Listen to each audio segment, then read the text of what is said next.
Hello everyone, today we are starting the story of a powerful mage named Rifenhardt. He is seen as the Demon King because he helps otherworldly creatures. A group of heroes arrives to defeat him, and while Rifenhardt manages to seriously wound them, he is ultimately killed by the martial king Tesslon. But before dying, Rifenhardt casts a spell to go back in time. When he wakes up, he finds himself in the body of Tesslon, the one who tried to kill him and the strongest warrior on the continent. Join us as we delve further into the story. Please leave a like as today's like goal is 1,500 likes. Hit the subscribe button for more videos. So let's start the story without any delay. The tale begins with a great monster rampaging through the capital of the Antares Empire, Rifenheim, destroying everything in its path. Hundreds of equally formidable beasts accompany it, causing widespread havoc. Meanwhile, the human king states that his army of nearly 2 million soldiers is being utterly defeated by this single summoned demon and its powerful beasts. His commander reports that 200,000 knights have perished and over 300,000 have been severely injured from the wide-range magic attack and the summoning. Listening to reports, the human king declares that the demon king has brought ruin to their nation and painted the world with evil. Nevertheless, he remains confident that this evil will soon come to an end. He is certain that the demon king will die at the hands of true heroes. His general concurs, attributing it all to his majesty's wisdom. Meanwhile, in the heart of the great demonic palace Gerak, within the Hall of Abyss, a group of heroes confront the demon king Rifenhardt, who sits calmly on his throne. Among them, hero Alex von Halayan addresses the monarch as the evil king, declaring that his time to return to the darkness has come. The Sword Saint Cyrus readies his blade, declaring that they will eliminate the demon king and bring an end to this dark empire. Rifenhardt, visibly disturbed, considers it too upsetting, expressing the considerable effort he has invested in constructing the empire. He questions why they label it an evil empire when it is named Antares, pointing out that the sun rises here as well, if they know. The martial king Tesslon yells, accusing Rifenhardt of raising demons in his empire, asserting that once he is gone, the corrupt monster's demonic nature will disappear as well. Rifenhardt retorts that he only taught them human tactics. He adds that they have spent their entire lives being mistreated, so he taught them how to retaliate. Now they are labeled as corrupt, but they are merely doing what humans do. Rifenhardt then asks if they have already defeated his 4 heavenly kings. Cyrus responds that those filthy orcs couldn't withstand his sword. Surprised, Rifenhardt inquires if the brave orc warrior Tathat is truly dead. He emphasizes that despite their barbaric appearance, orcs are a hunter-gatherer species that never betray their own kind. They protect the weak and challenge the strong. Furious, he demands to know why these heroes speak of them as if they are monsters. Well, they don't wash regularly, so they are dirty, but still. Tesslon laughs, mentioning that they also dealt with that sickening monstrous troll, who was finally paid for their sins. Rifenhardt, surprised to hear that Gruta Thilka is dead too, remarks that trolls may look intimidating, but isn't he being too harsh? He insists they are simply nature lovers who focus on spirituality. The Saintess Ellen announces that the evil dwarf who worshipped the god of darkness has also been brought to justice. Rifenhardt's face pales upon hearing that even Michelin is dead. He questions when a god of dwarves became a god of darkness, accusing them of arrogance for believing that any gods other than the Sayer and the 12 gods are evil. The Mage of Light, Jade Archlight, also tells Rifenhardt that they have killed the corrupt dark elf, mentioning that she was no match for his magic. Rifenhardt, furious at the thought of her death, declares they are begging to die for killing Cyrus. Tesslon taunts him, saying he's finally showing his true colors. He insists that the dark elf was a demon who fell to the dark side, and they have no pity for such monsters. Rifenhardt retorts that just because her skin was darker doesn't mean she was evil. He explains that humans cut down all the trees, forcing her to evacuate to barren lands. She was a pure-blood high elf who just happened to be tan. The heroes ready themselves, with Alex declaring that he will avenge the dead with his sword. Rifenhardt asks who will avenge the other species. Alex responds that such a question is despicable, insisting that if it weren't for Rifenhardt, the other species wouldn't have suffered. Rifenhardt, realizing they won't listen, begins to release his aura. He explains that the other species desire nothing more than to live free and not as slaves, and for this they are deemed worth killing. He declares that he will become the king they believe him to be if that is how they want it. With a surge of magic, he launches the heroes into the air. Tears stream down his face as Rifenhardt explains that he was once just an ordinary great mage, although being a great mage is nothing very ordinary. He then prepares a high-level magic while recounting how humans are inherently racist, viewing other species as nothing but pure evil slaves. However, he got to know them and witnessed the depth of their cultures. He even learned spiritual magic from the elves and sorcery from the trolls, and by combining both, he was able to reach 10th circle magic for the first time in history. He continued to interact with them that changed his outlook on life, and he could no longer watch them being treated as slaves, and therefore he began to rescue them. However, as his territory grew, it became harder to evade the humans' watchful eye. They began sending knights to raid them, forcing them to flee elsewhere. This cycle repeated itself, but they started to fight back, gradually increasing their size and taking more land. Eventually, it became the Antares Empire. He adds that he didn't establish the Antares Empire out of hatred for humans. Rather, he simply believed that other species were inferior to humans. They didn't retaliate against humans, and this was the outcome. Their civilization was continuously attacked. He understands that humans fear them, but he finds it unacceptable that they would kill his people. He tells the heroes that he has a duty to protect his empire. With a swift strike, he sends Alex rolling away and mocking him by saying he was just a hero in name. He remarks that heroes only survive until the end in stories. In reality, they die early.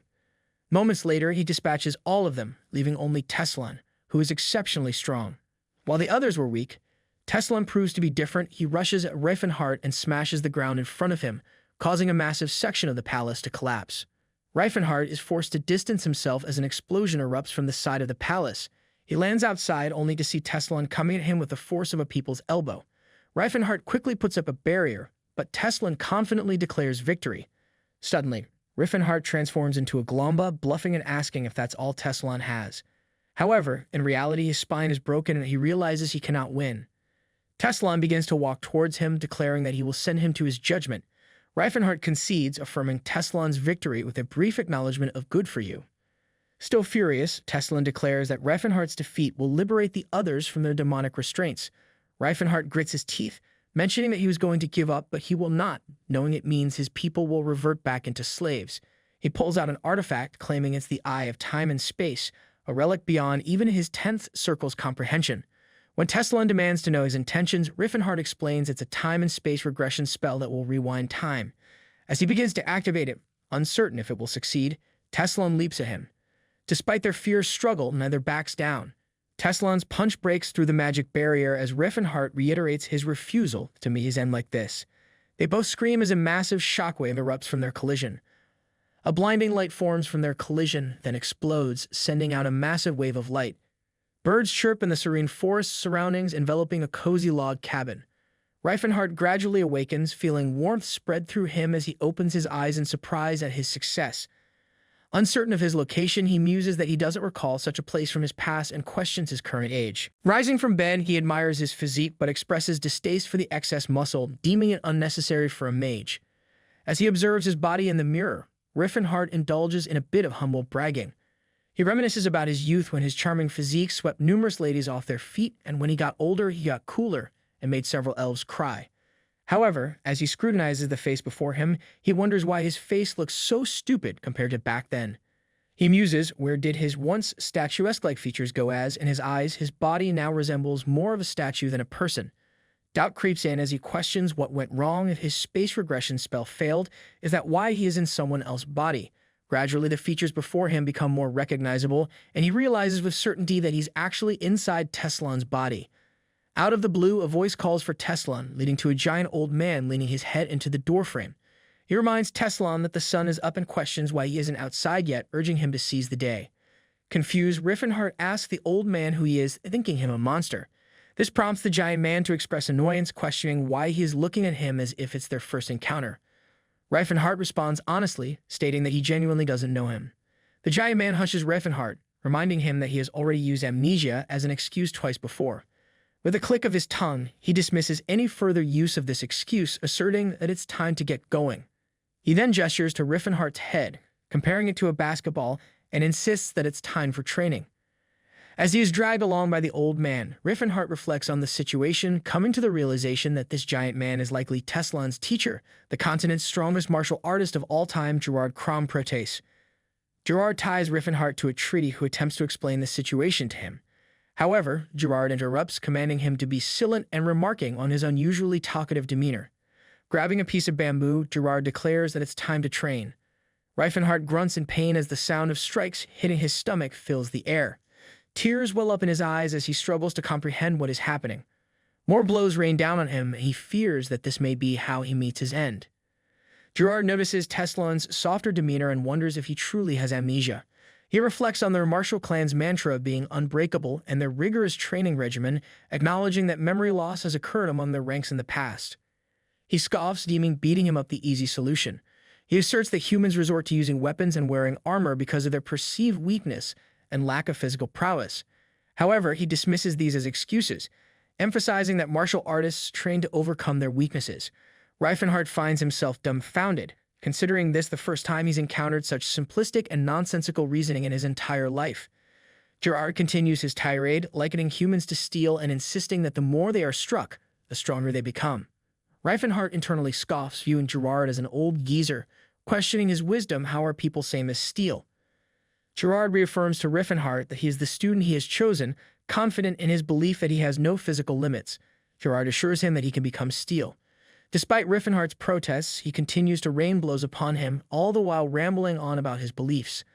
Later in the day, after beating him thoroughly, Gerard tells Rifenhardt that the training is over for today and he can go inside to rest. Exhausted, Rifenhardt lies on the ground, marveling at the fact that he's not dead despite the severe beating. He sits on his knees, hugs himself, and sarcastically thanks his body for being so tough. Afterward, he heads back and gets into the tub, quickly realizing that he's bathing in a healing potion made from garrow leaves and petals.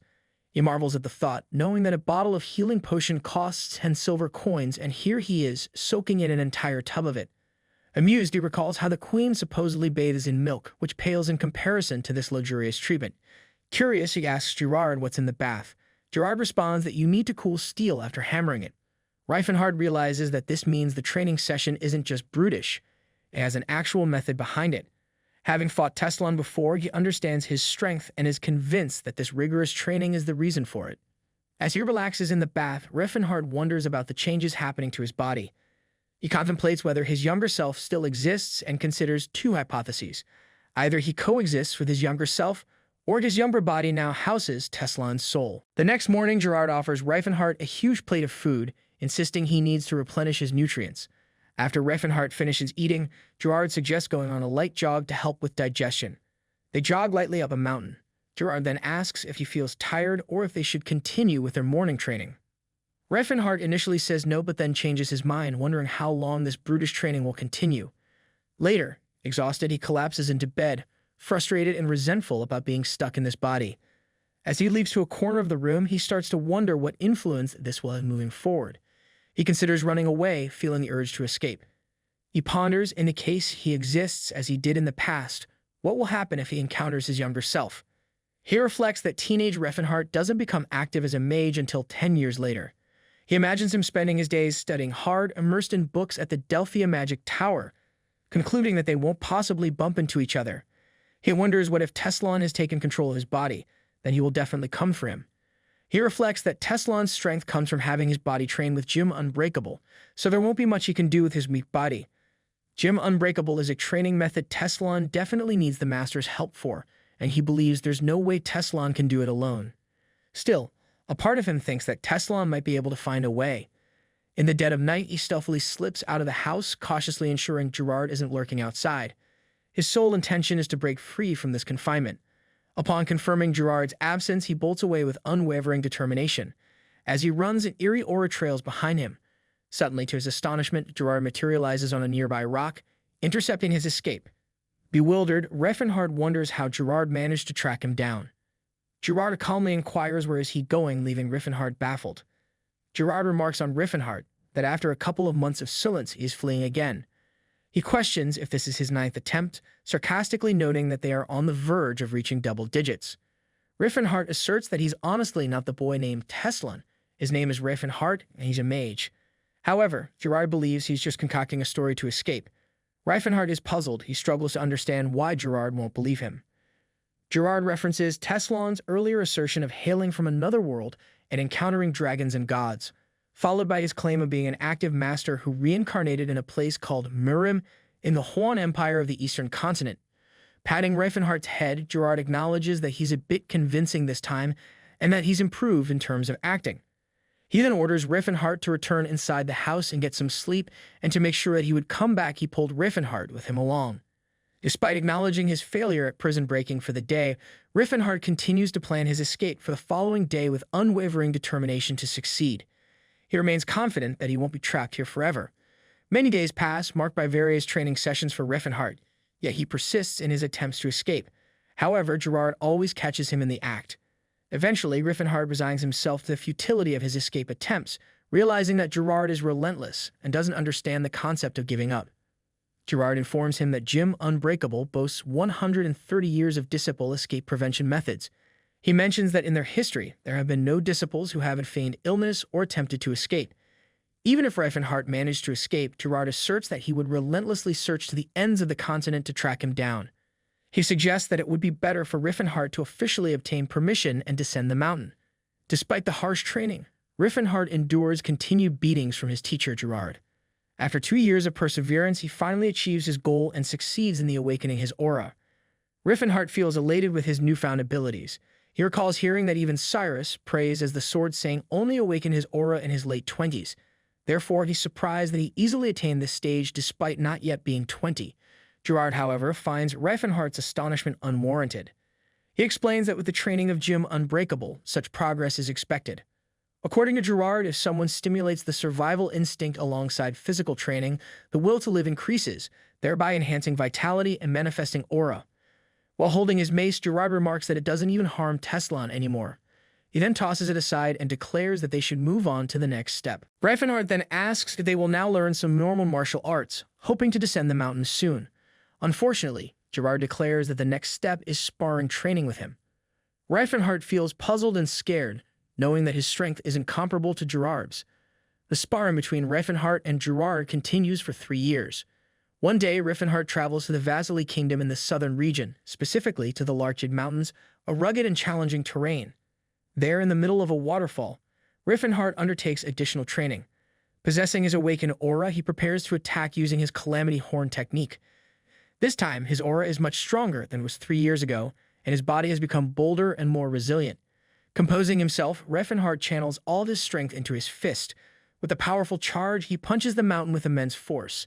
As he executes the move, he wonders if his third superposition is his limit and thinks he just needs to push a bit more for it to work.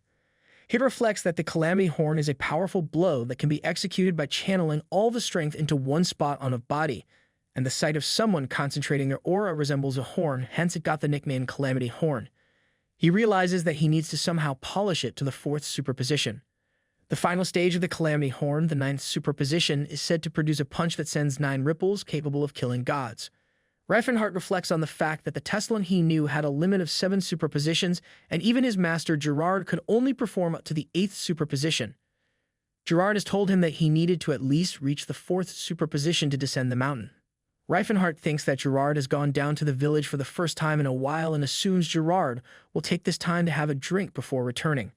He looks at his hand, remembering how he would have seized this opportunity to run away in the past, but now he has changed. Deciding to end his stamina training here, he suddenly summons some magic power and calls forth Delphurla Stellan, wishing it to become a bullet made from air to hit his enemy. He attacks the tree in front of him with his power, which he calls Hero Bullet.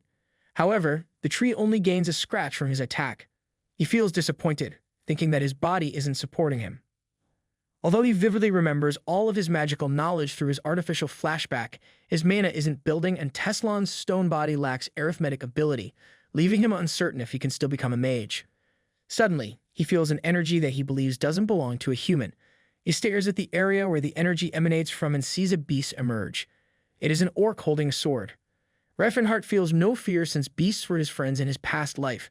The orc speaks, telling him to pretend he didn't see him, promising not to kill him if he complies. Judging from the orc's size, Rifenhardt believes that this orc is probably 3 or 4 years older.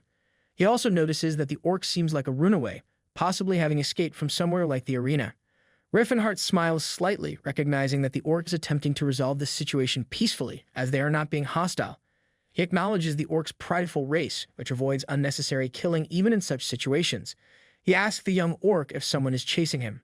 The orc is surprised at that and asks Rifenhardt that how does a human like him knows the language of grace. Proudly, Rifenhardt reveals that he had a fateful encounter. Orc reaffirms that it was a blessed one indeed. The orc then admits to Rifenhardt that he is being chased. In response, Rifenhardt offers to help him and asks if he would trust him. The orc reveals that Rifenhardt feels like a brother to him because of his knowledge of the language of grace, and he senses Rifenhardt's genuine kindness in his soul. However, he hesitates to accept Rifenhardt's offer because he believes that helping him an orc would only endanger Rifenhardt. Rifenhardt is pleased to encounter an eloquent speaker orc, which leads him to believe that the orc comes from a good bloodline. He urges the orc to trust him, expressing confidence in his current abilities. Rifenhardt then activates a magic spell and assures the orc that it will conceal him. The orc is shocked and asks Rifenhardt if he is a mage. Rifenhardt, taken aback, questions the orc if it's strange for him to be a mage. The orc confirms, citing Rifenhardt's stone body as the reason. Rifenhardt is too stunned to speak, but fortunately, the orc gratefully accepts his kindness and disappears after Rifenhardt conceals the magic he activated. Alone again, Rifenhardt hears irritable voices of humans nearby. Realizing they are not alone in a group of hunters, he listens as the man in the middle angrily complains about coming all the way there just to earn a few silver coins. This man appears to be the leader of the hunters, and he asks Rifenhardt if he saw a young orc pass by. Another man chimes in, stating they are willing to offer gold coins if Rifenhardt will disclose the orc's whereabouts. The leader then whispered to his companion, suggesting that the gold coins were too much. However, the companion insists it was just a ruse. The men then turn their attention back to Rifenhardt. When questioned, Rifenhardt denies seeing any orcs in the area. Unfortunately, the hunters notice the orc's footsteps, prompting them to climb up and prepare to follow. Rifenhardt is annoyed that his magic spell didn't erase the orc's footprints. With crossed arms, he informs the humans that they can't simply enter since this area is his dwelling. The leader of the hunters angrily retorts, accusing Rifenhardt of blocking their way and boasting that they are a total of 10 strong knights and he is no match for them. They continue to babble on, but Rifenhardt remains fierce and keeps his arms crossed. He refuses to give way and instead activates another magic. Recalling his master Gerard's teachings, he remembers that his fist is a deadly weapon, and that he must show appropriate mercy to the weak. With this magic, he summons a weapon as Gerard instructed him. Being much stronger with bare fists than with weapons, wielding a weapon itself is considered mercy. Pointing his weapon at the humans, Rifenhardt assures them not to worry as they won't die after receiving a beating with this weapon. He explains that while the Jim Unbreakable clan primarily focuses on unearned martial arts, it doesn't mean there's no weapon training at all. The men show no fear of Rifenhardt. Gritting his teeth, Rifenhardt hits the men one by one with his weapon.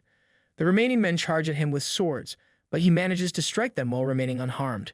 However, the primary purpose of the club arts, the only weapon technique, is not for combat, but rather to rigorously train disciples. It specializes in striking all over the opponent's body, with no defensive moves, only offense. As Rifenhardt fights them, he believes that these mercenaries make a living using their swords. Someone hits his back with a sword, but he remains unaffected. The sword itself even becomes crippled, shocking the mercenary who owned it. As Rifenhardt strikes him, he is simultaneously shocked that the sword has no effect on him. While he knows this is now his own body, it's still a bit overwhelming for him. He reflects that in addition to the club art technique, its best aspect is its non-lethal nature, as it is designed not to kill opponents, but rather to beat and punish them for challenging him. Knowing this weapon wouldn't kill the men, Rifenhardt repeatedly beats them and reassures them that they won't die from it even if their joints break and their bones are smashed. None of the men fight back despite receiving more beatings. In the end, they tremble in pain and hope someone will come to their rescue. The leader of the mercenaries points his sword at Rifenhardt and demands that he state his name. Rifenhardt responds defiantly and strikes the man with his club, asserting that it wouldn't be fair if he remained unscathed while his friends suffered. The men, now getting up, decide to leave. Although Rifenhardt's weapon is already broken, he finds enjoyment in beating the mercenaries. This experience leads him to contemplate taking on disciples and giving them a similar beating in the future, unknowingly being influenced by the philosophy of Jim Unbreakable. After the mercenaries leave, the orc emerges and expresses gratitude to Rifenhardt for his kindness and assistance, despite not being a human savior. He vows to never forget this day and promises to repay Rifenhardt's kindness for as long as he lives. Politely, the orc bows his head in gratitude. Surprised by the orc's humility, Rifenhardt questions if it's appropriate for a warrior to bow his head so easily. In response, the orc explains that Rifenhardt saved his life and paved a new path for him. He declares Rifenhardt as his mentor and expresses willingness to wield his sword for him when needed. In orc culture, a mentor is revered and considered a guide in life, similar to how a knight serves their lord in human society. The orc asks for Rifenhardt's name, and Rifenhardt is on the verge of answering Tesslon, but he decides it's best to reveal his true identity. He declares that his name is Rifenhardt Walled Antares. The orc promises to always remember his name. Curious about the orc's destination, Rifenhardt asks what's on his mind. The orc responds that the continent is vast, so he believes there must be some place for him to find rest. If not, he would rather die wandering than live as a slave. Rifenhardt informs the orc that beyond the Larchig Mountains, a fortnight's walk to the southeast, lies a nameless wasteland, known as the Land of Trials by the Orcish kind. It's a place the orc must go to. Rifenhardt also mentions hearing about the orcs who live in hiding there, particularly the Blue Bear tribe. The orc immediately runs off towards the mentioned place. While the orc is running, Rifenhardt asks for his name. The orc reveals that he is the son of Crota, Herdalat's axe, and his name is Tathid. As expected, Rifenhardt is shocked to learn that Tathid is the brave orc warrior from his past life, one of his 4 heavenly kings. He reflects that Tathid was the chief of the Blue Bear tribe and later became the grand chieftain of the orcs. In this moment, Rifenhardt wonders if the original Tesslon met Tathid in his previous life as well. However, considering Tesslon's personality, he believes Tesslon wouldn't have helped an orc. He utters that it seems like fate has taken a turn. He stares down at Tathid, pondering the fascinating twist of fate that brought them together. A smile plays on his lips as he reminisces about his empire, his people, and his past appearance. He harbors hope that someday they will all reunite. To him, these beasts are his true friends and family, descendants of the brave warrior. Another half-year passes since the strange encounter with Tathid. Throughout this time, Gerard continues to train Rifenhardt, teaching him the key bullet technique. The flames of the technique intimidate Rifenhardt, but he manages to activate his spiral guard in time, successfully blocking the attack. Gerard expresses pride in Rifenhardt for reacting appropriately. He remarks nostalgically that Rifenhardt's spiral guard has ascended to a summit. Gerard then tells Rifenhardt that he remembers it like yesterday when he insisted that Tesslon is Rifenhardt after enduring numerous beatings. Rifenhardt is annoyed by Gerard's mention of events from 6 years ago and questions why he needs to bring it up.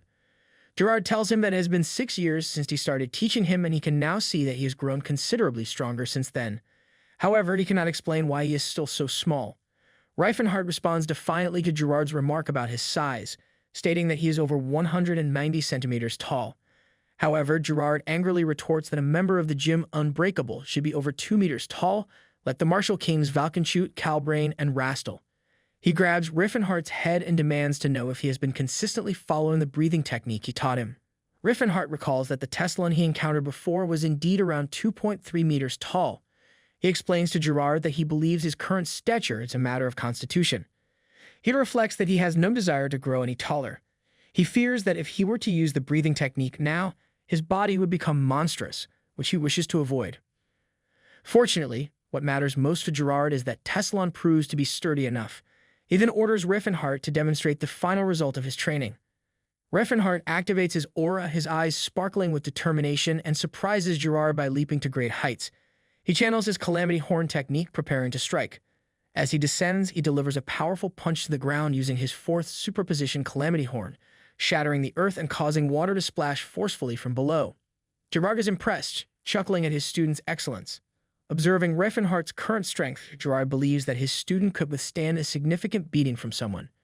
Rifenhardt is left speechless, realizing that after a year of training, he has finally achieved the 4th superposition Calamity Horn. Gerard signals that it seems it is almost time for Rifenhardt to head out to the outside world. Confusion clouded Rifenhardt's mind at his mentor's unexpected announcement. Gerard continues, praising Rifenhardt's progress and granting him the freedom to choose his own destiny, whether it be virtuous or malevolent. He tells him to live the life he wants as it is the price of training he has endured till now. This revelation left Rifenhardt stunned, realizing the weight of the journey he had undergone under Gerard's tutelage. In response, he could only utter his master's name, speechless in the face of such profound freedom. Gerard recalls a lesson imparted by the 3rd Martial King, Master Rastal, 6 decades ago. In a flashback, Rastal emphasizes the importance of accumulating wealth but cautions against acquiring it unjustly. This advice puzzles Gerard as Rastal had previously endorsed the idea of embracing villainy.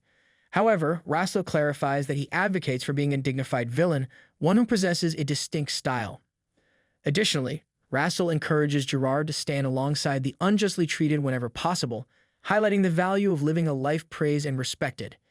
He emphasizes that being weak does not equate to being unjustly treated, as the world is replete with individuals weaker than oneself, leaving it to each person to discern who truly merits support. Rastal tells Gerard that the 3rd directive, and the most important one, is to ensure the continuation of the martial legacy of the Gym Unbreakable at any cost. In the present, Gerard imparts this principle to Rifenhardt as well, stressing the importance of finding a worthy disciple to carry on their esteemed teachings. Rifenhardt solemnly accepts this responsibility, pledging to hold it close to his heart. Aware of the challenge ahead, Gerard advises him to remain vigilant and patient, as finding such a talented individual might take a lifetime. However, when the opportunity arises, Rifenhardt must seize it without hesitation. As a token of support, Gerard tosses a pouch containing Rifenhardt's clothes and travel expenses. Upon inspection, Rifenhardt finds 30 silver coins inside. This amount disappoints Rifenhardt, as he had expected more from Gerard, considering his purported wealth in the Vasily Kingdom and the mention of a mansion in the capital. Though the sum provided is equivalent to half a year's living expenses for a commoner, Rifenhardt finds it insufficient. Gerard explains that their martial clan has a standard payment for those descending the mountain, which has been adjusted to account for inflation over time. In Gerard's era, this payment was around 25 silvers. Additionally, Gerard hands Rifenhardt a map and informs him that he can find a small gift personally left by Gerard at the Settled Mountains. Rifenhardt is free to visit the location whenever he is nearby. Rifenhardt consults the map, then readies himself to depart.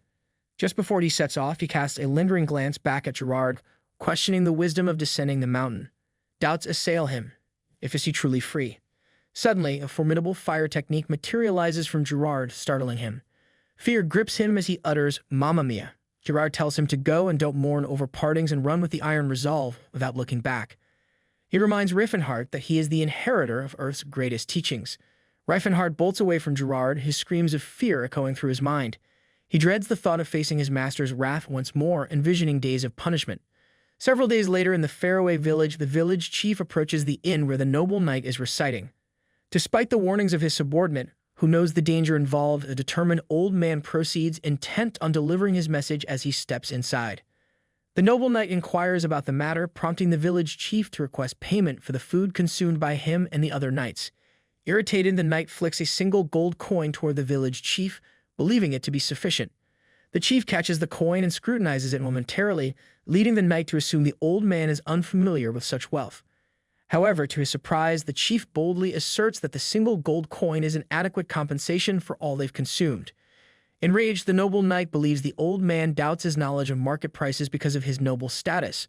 He shouts at the old man for daring to mock a knight and delivers a blow to the helpless man. The village chief glares at the noble knight, seething with anger. He despises how this knight, much like a bandit, has commandeered their homes and stockpiled their food, all for a paltry ducat, without any regard for the transportation and labor expenses borne by the villagers. Meanwhile, a young man in shining armor interrupts, addressing the noble knight as Sir Edward and inquiring about the matter. Edward recognizes the young man as the young Lord Stephen and dismisses the concern, considering it insignificant. Observing the scene, Lord Stephen mutters to himself about the situation, declaring the villagers as truly despicable.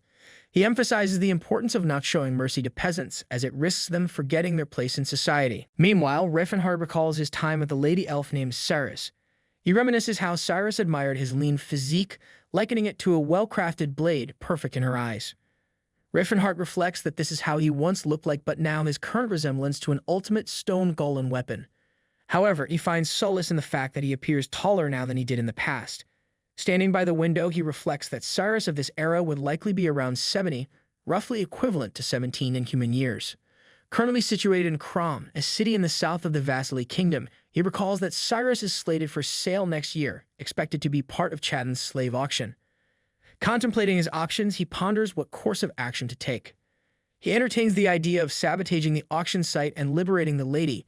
However, he hesitates, fearing that such a reckless act would hinder his chances of regaining his magical powers. Instead, he opts for a more pragmatic approach and resolves to resolve this situation with money. Recognizing that the price of elf slaves is astronomical, he acknowledges his current financial constraints but remains undeterred. Content with possessing a powerful body technique and memories of the future, he recalls hearing about an ancient ruin on the route to Chadden. Meanwhile, Stephen visits his mage and inquires if he's still not figured out the location to the ancient ruins. The mage named Todd, who operates from Delphia's Mage Tower and is renowned for his expertise in archaeology, informs Stephen that he's still in the process of searching for the ruins and advises him to be patient. After a few more minutes of searching, Todd finally pinpoints the direction of the ancient ruins, situated within a mountain where the renowned swordsman Sir Claude von Leoder's Alshin is buried. 3 days have passed since Rifenhardt departed from Crom. He now travels northward towards the Hatton Mountains on the Central Road. Despite hearing tales of former martial kings braving winter toplessness, he has no intention of emulating them. Reflecting on his abilities, he recalls the artificial flashback technique, a secret of the ages that enables him to revive memories at will. Using this, he delves into his recollections of the ancient ruins in the Hatton Mountains. Prior to his regression, he recalls encountering a mage named Todd at Delphi's Mage Tower, who had explored those very ruins with the Alshans. Rifenhardt remembers vividly that he had ventured to the ancient ruins in his past life as well. During that excursion, he succeeded in discovering the genuine treasures that Todd's party missed. He sold all the treasures found in the ruins and amassed over 2,000 gold coins, a considerable profit. Later, after a lengthy journey, he finally arrives at Cattle Village. Within one of its buildings, villagers convene to discuss their predicament. Aware of the forbidden nature of the Valley of Death, they contemplate the demand from the nobles for a guide. An old man among them cautions against defiance, citing potential danger should they refuse. Though some express anger towards the nobles, the old man urges them to lower their voices to avoid detection. A young man named Ted steps forward, volunteering to guide the nobles. He confidently declares his familiarity with the mountains, asserting himself as the most qualified candidate in the village. Despite his outward bravado, his wife weeps with worry and even his daughter harbors concerns. Deep down, Ted himself harbors reluctance, but his desire to protect his village from the nobles outweighs his personal fears. Encouraged by the other men's cheers, he prepares to depart. Suddenly, Rifenhardt, with his face pressed against the window, interjects, offering to go in Ted's place. Startled, Ted swiftly aims his arrow at Rifenhardt, taken aback by the unexpected offer. Rifenhardt quickly reassures Ted that he's merely a passerby who happened to overhear their discussion. Allowed entry by the villagers, he confidently affirms his knowledge of the way to the Valley of Death, mentioning his prior visits. Despite a warning from one villager that no one has ever returned alive from the Valley of Death, Rifenhardt remains resolute in his determination to go. He senses the gratitude the villagers would have for him if he could save their lives. It is revealed that the Valley of Death, also known as the Dungeon, is a remnant of the Silver Age, a forgotten era of history. 50 years ago, there was a knight from the Alshans named Claude. Despite being only 45 years old, he managed to awaken aura, embarking on numerous adventures that spread his heroic tales throughout the Vasily Kingdom. However, fame bred arrogance, and Claude, accompanied by only one servant, ventured into the Valley of Death. Tragically, he perished there. Compounding the tragedy was the loss of the demonic sword Alshans, a symbol of the Alshans family passed down through generations. Efforts to recover the sword persisted for over 50 years. Right now, Rifenhardt accompanies the nobles, including Stephen von Rapanto Alshan. As they travel, Rifenhardt's thoughts linger on Stephen, considering his status as the grandson of Claude. Rifenhardt notices an elf named Lelcia accompanying Stephen. Meanwhile, Lelcia tells Stephen that he looks graceful even without a horse. Stephen visibly brightens at her words, his gaze fixed on the elf. Instantly, Rifenhardt surmises that the lady is a slayer elf, and you could say that both were having fun together. He also observes that there is only one saint in the party whom he identifies as Scylan. Rifenhardt wonders if Scylan, despite his youthful guise, is capable of using proper divine spells. Though Scylan appears feminine, Rifenhardt notes that he is, in fact, male. Besides, Todd is also present, and Rifenhardt feels a sense of nostalgia upon seeing him again after so long. However, he hesitates to approach Todd as both Todd and Scylan are engrossed in conversation. Rifenhardt recalls his lively discussions with Todd during their younger days. However, he can now sense a different atmosphere between Todd and Scylan. He comes to the startling conclusion that Todd may have feelings for Scylan, which surprises him, leading him to wonder if Todd might be gay. As Rifenhardt's thoughts drift, Stephen's commander, Edward, engages him in conversation, commending his decision to guide them. Rifenhardt realizes that Edward is referring to him, but he brushes off the praise as insignificant. Edward elaborates, mentioning that the villagers were too frightened to take on the task themselves. Rifenhardt acknowledges the villagers' fear as understandable. Edward interjects, questioning what could possibly instill such terror when accompanied by the kingdom's brave knights. Edward's arrogance grates on Rifenhardt's nerves, leading him to feel annoyed. Rifenhardt reflects on his belief that every knight in the world is filled with arrogance, and that the code of chivalry often breeds narcissism among men. While they continue on their way, a sudden loud scream breaks the silence, leaving everyone confused. A strange creature emerges, heading straight for them. It's a monster. There is a bunch of monsters behind him, who transform and charge at the humans. Stephen quickly declares it an ambush and commands everyone to get into formation. The monsters are hairy, with flaming eyes and sharp bird-like nails. Enraged, Stephen denounces the monsters, calling them disgusting for daring to attack humans blessed by Slayer. Simultaneously, he orders his men to launch an attack. Todd then attacks the monsters using his fire chain, eliminating several of them. Scylla chants a plea to Philinins, invoking fortitude and bravery for the group as they battle the monsters. Rifenhardt watches in shock, noting that everyone, especially Stephen, is quite skilled in combat. However, from his perspective as a martial artist, he finds their abilities rather pitiful compared to his own standards. Rifenhardt then recalls his master, Gerard, reflecting that his master's pride is well earned. Among the group, there are also orcs serving as porters. When one monster charges at an orc, Rifenhardt intervenes and kills the wild creature with a single punch, shattering it into pieces. Relieved that no one witnessed his technique, he ponders Todd's adventure story, concluding that if it were true, that guide Ted would likely have perished in this place. The captain of this expedition, Stephen from the Alshans family, strikes Rifenhardt as indifferent to his surroundings. While Rifenhardt can't definitively label Stephen as a bad person, he perceives Stephen lacks concern for his environment and those around him.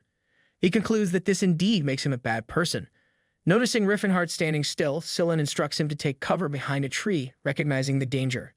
This act leads Rifenhardt to conclude that Scylla is somewhat more considerate than Stephen. Out of nowhere, a monster attacks Rifenhardt with its feather technique. Initially, Rifenhardt feels no pain and remains confident that these creatures pose no real threat to him. However, when struck in the eyes, he screams in pain. In a swift reaction, he punches the monster that dared to attack him, wondering that there were still tears left in him that he didn't cry during training. After the group successfully defeats all the monsters, Rifenhardt reassesses the situation, still feeling the sting of the unexpected injury. Edward reports to Stephen that the mages and priests are safe. Rifenhardt feels disappointed that no one checked on the ordinary travelers. Stephen proclaims the strength of the Alshans' knighthood and then grants everyone permission to rest, urging them to enjoy their victory. Taking advantage of the break, Rifenhardt approaches Todd and expresses his gratitude, stating that he survived thanks to Todd's help. Todd modestly replies that it was no big deal. Knowing Todd is from Delphia's Mage Tower, Rifenhardt mentions having a friend there and lies about his friend's name being Rifenhardt, asking Todd if he knows him. Todd recognizes the name and is surprised that young Rifenhardt would have a rough friend. He remarks that Rifenhardt is quite cute and kind. Rifenhardt feels uncomfortable hearing Todd's praise, finding it strange to see his own face described as disgusting. When Todd asks why he inquired about Rifenhardt, the real Rifenhardt improvises, claiming he was simply curious about his friend's well-being and recent activities. Todd tells him that Rifenhardt is spending his days well learning magic. Rifenhardt inquires if anything unusual has occurred in recent years, but Todd replies in the negative. Instead, he comments on Rifenhardt's physical features, noting his high nose bridge, jewel-like eyes, and smooth skin. Todd only caring about young Rifenhardt's body annoys Rifenhardt, who perceives Todd as disgusting. He is further irked to see Todd practically drooling while making these observations. He ponders if he should beat Todd to death. Somehow maintaining his composure, Rifenhardt asks if there have been any changes in Rifenhardt's attitude. Todd admits uncertainty, as he hasn't paid much attention to the child's thoughts or actions. Stillin suddenly approaches Rifenhardt, expressing concern about his well-being. Rifenhardt assures him that he's fine and instructs Scylla to check on the orcs. Scylla complies, examining the orcs to ensure their well-being despite their claims of being unharmed. Some knights approach Scylla, dismissing the orcs' injuries, claiming they'll recover simply by licking themselves. Despite this, Scylla chooses to ignore their remarks, much to Rifenhardt's satisfaction. Nevertheless, while Scylla is kind and tends to the orcs' injuries, Rifenhardt notices that his demeanor towards them resembles that of caring for a pet rather than fellow beings. Reflecting on this, Rifenhardt contemplates the fundamental values of society, recognizing the challenges faced by certain species in attaining their rights. He believes that the path towards securing rights for these species is arduous and fraught with obstacles. After a brief respite, Stephen summons Rifenhardt, ordering him to lead the way immediately. Rifenhardt acknowledges the command and advises Stephen to decelerate as they approach a stream after turning right. Stephen is annoyed by Rifenhardt's eerie voice. Hours later, the knights appear exhausted, having battled a basilisk, a dire wolf, and over 20 ogres. They are perplexed by the sudden influx of monsters in the small mountain area. Unbeknownst to them, Rifenhardt intentionally avoided the existing path, opting to push forward recklessly. Concerned for their well-being, Rifenhardt offers a rest, but receives no response. Instead, Stephen orders everyone to get up, his frustration evident in his shouting. Rifenhardt holds disdain for the knight's arrogance, finds the clerics overly serious, and perceives mages as narrow-minded and cheap. Identifying himself as a mage to the bone, he reflects that he deliberately take them on the fastest route, and it is not like he lied. He thinks to himself that he definitely didn't do it to bother them. Upon reaching the place where Sir Claude met his demise, Stephen expresses disbelief at the abundance of monsters in such a small mountain. Seeing the ancient ruins, he and Edward share a wide smile. They head directly to the ancient ruins of Palton. With Rifenhardt and 4 others standing outside the entrance while the knight remains below them, Todd gestures towards the entrance, expressing his belief that it's safe to enter. Stephen then orders everyone to prepare. Rifenhardt suggests he'll wait outside, but Stephen dismisses him, stating his job is done and he can return home. However, Rifenhardt explains he has no means to get back to the village alone. Recognizing his efforts, Stephen decides to protect him on the journey back. As they prepare to enter, Stephen reveals that a great being is asleep inside and suggests they respect its wishes as they search for the demonic sword of Alshan. As the knights cheered and entered the ruins, Rifenhardt waved them off and wished them luck. He remained outside alone, smiling to himself. He acknowledged that it was time for him to begin his work. He had reflected on the nature of the ancient ruins of Palton, recognizing that it was now inhabited by monsters and spirits. However, in the Silver Age, it functioned as a logistics base and a standard military building. Despite its ordinary appearance, the technology from that era was considered miraculous by today's standards, making the ruins incredibly valuable. Entering the secret entrance, Rifenhardt reminisces about his previous exploration of the place with Cirrus. They had been ecstatic when Cyrus discovered the subtle whispers in the wall, which she believed to be a secret passage.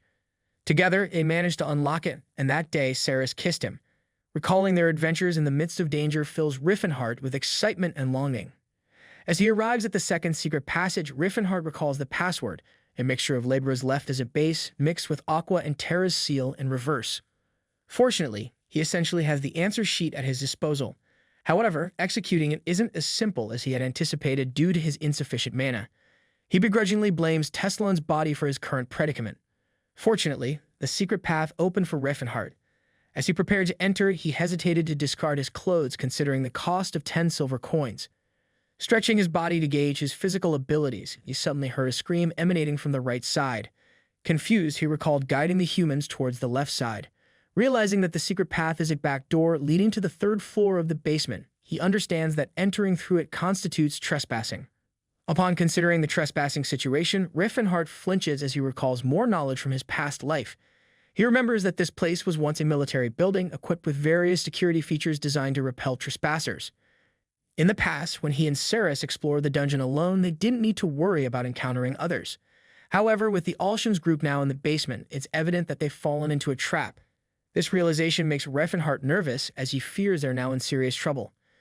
Meanwhile, the knights who fell to the 2nd floor encounter the resident monsters. Stephen stays behind and witnesses the gruesome demise of his companions. He observes the monstrous creatures up close, noting their formidable weapons, terrifying faces, and massive bodies. With several monsters present, Stephen begins to doubt whether humans can defeat them. Meanwhile, elsewhere in the dungeon, Scylla tends to the wounded knights. Unbeknownst to them, Scylla's actions are driven by self-preservation rather than genuine concern for their well-being. Approaching Todd, Scylla recounts the harrowing experience of the sudden floor collapse, which nearly cost him his life. He expresses heartfelt gratitude towards Todd, acknowledging that he was spared thanks to Todd's protective magic. Todd expresses uncertainty about their ability to survive in the future, despite avoiding an immediate disaster. As they press on with their exploration, a sudden attack by a formidable monster from the upper floor catches them off guard. Chaos erupts as the monster descends upon their level, wreaking havoc and injuring the knights, sending them fleeing in fear. In response, Scylla utilizes his abilities, invoking Filaments to unleash a mace of light upon the corrupt being. The radiant weapon hovers above him. He continues to pray to instill wavering courage in everyone to fight. Despite his disappointment at the knights' inclination to flee, Scylla continues to bestow blessings upon them. The knights, empowered by Scylla's divine intervention, grip their swords and enter a berserker-like state, charging at the monsters. Todd is astonished by the display of divine power, wondering about the extent of Scylla's abilities to incite such a transformation. The knights, now seemingly intoxicated with courage and blessings, engage in fierce combat with the monsters. Todd, while casting his magic, also joins the fray with his iron steel. Lusha bravely fights as well, landing blows on some monsters. However, suddenly she sustains a stab wound and drops her weapon, falling to the ground in agony. Stephen praises Lusha for her efforts before charging at the monsters himself. Bravely slashing a monster, Stephen swiftly dispatches it, much to the relief of Edward and the other knights. Despite his fall on the 2nd floor, Stephen remains resolute, urging everyone to gather their courage. As they press forward, Stephen recalls the defeat of Sir Claude, the renowned knight, in this very place. Suddenly, a powerful burst of flame erupts above them, followed by a terrifying explosion. a monstrous creature engulfed in flames and towering in size emerges before them. This fiery beast unleashes torrents of fire, striking down numerous knights. Though Stefan instructs them not to falter, the intensity of the flames instills fear in everyone, prompting them to attempt to flee from the terrifying monster. Even Stefan, feeling the intense heat of the monster's flames, grits his teeth in annoyance, determined not to meet his end so easily. Gripping his weapon tightly, he charges at the monster, leaping forward with confidence. Asserting his identity as the one who upholds the name of Alshan, the title of Resolute, he launches his attack with the shooting stroke technique. However, his bold advance is met with a fierce counterattack from the flaming monster, delivering a devastating blow to Stefan's face that causes him to cough up blood. Reeling from the impact, he loses his grip on his sword and staggers backward, ultimately losing consciousness. Scylla, witnessing Stefan's unconscious state, grows nervous but remains steadfast in his use of magic, channeling his powers in an attempt to destroy the corrupt beings with his light. Scylla, rattled by fear, attempts to fend off the flaming monster with his mace of light, only to find it ineffective against the creature's fiery form. Trembling in terror as the monster charges towards him, Scylla braces himself for the impending impact. However, before the monster can strike, it is suddenly repelled and sent flying away. Opening his eyes in disbelief, Scylla sees Rifenhardt standing protectively in front of him. Covered in his powerful aura, the Jigachad's only strike has caused the flames of the monster to extinguish, leaving them safe from harm. As Rifenhardt observes the monster crumble from just one hit, he gains insight into his own near-death experience at the hands of Tesslon. Realizing the magnitude of his own power, he looks around and sees most of the knights lying unconscious. Determined to protect them, he resolves to move them to safety. Despite more monsters closing in on them, Rifenhardt remains undeterred. Carrying Letitia, he effortlessly dispatches each monster bare-handed as he ascends to the upper floor. Witnessing his astonishing strength leaves the remaining knights, Todd and Scylla, dumbfounded and in awe. Upon regaining consciousness and surveying his surroundings, Stephen is shocked to find the corpses of monsters scattered around. Seeking clarification from Edward, he learns of Rifenhardt's prowess as a martial artist. Surprised by this revelation, Stephen approaches Rifenhardt and admits his failure to recognize someone of such skill. Curious about Rifenhardt's identity, Stephen inquires about his name. Thinking that Todd is already aware of a Rifenhardt studying in the Mage Tower, Rifenhardt decides to disclose only part of his name to Stephen. He informs Stephen that he goes by the name Rifen. Meanwhile, Edward contemplates the name Rifen, finding it unfamiliar and causing doubts to arise about Rifen's strength. He questions why he hasn't heard of Rifen before if he truly possesses the formidable abilities that have been claimed. Stephen, curious about Rifenhardt's background, inquiries about his family. To his surprise, Rifenhardt reveals that he has no family background to speak of.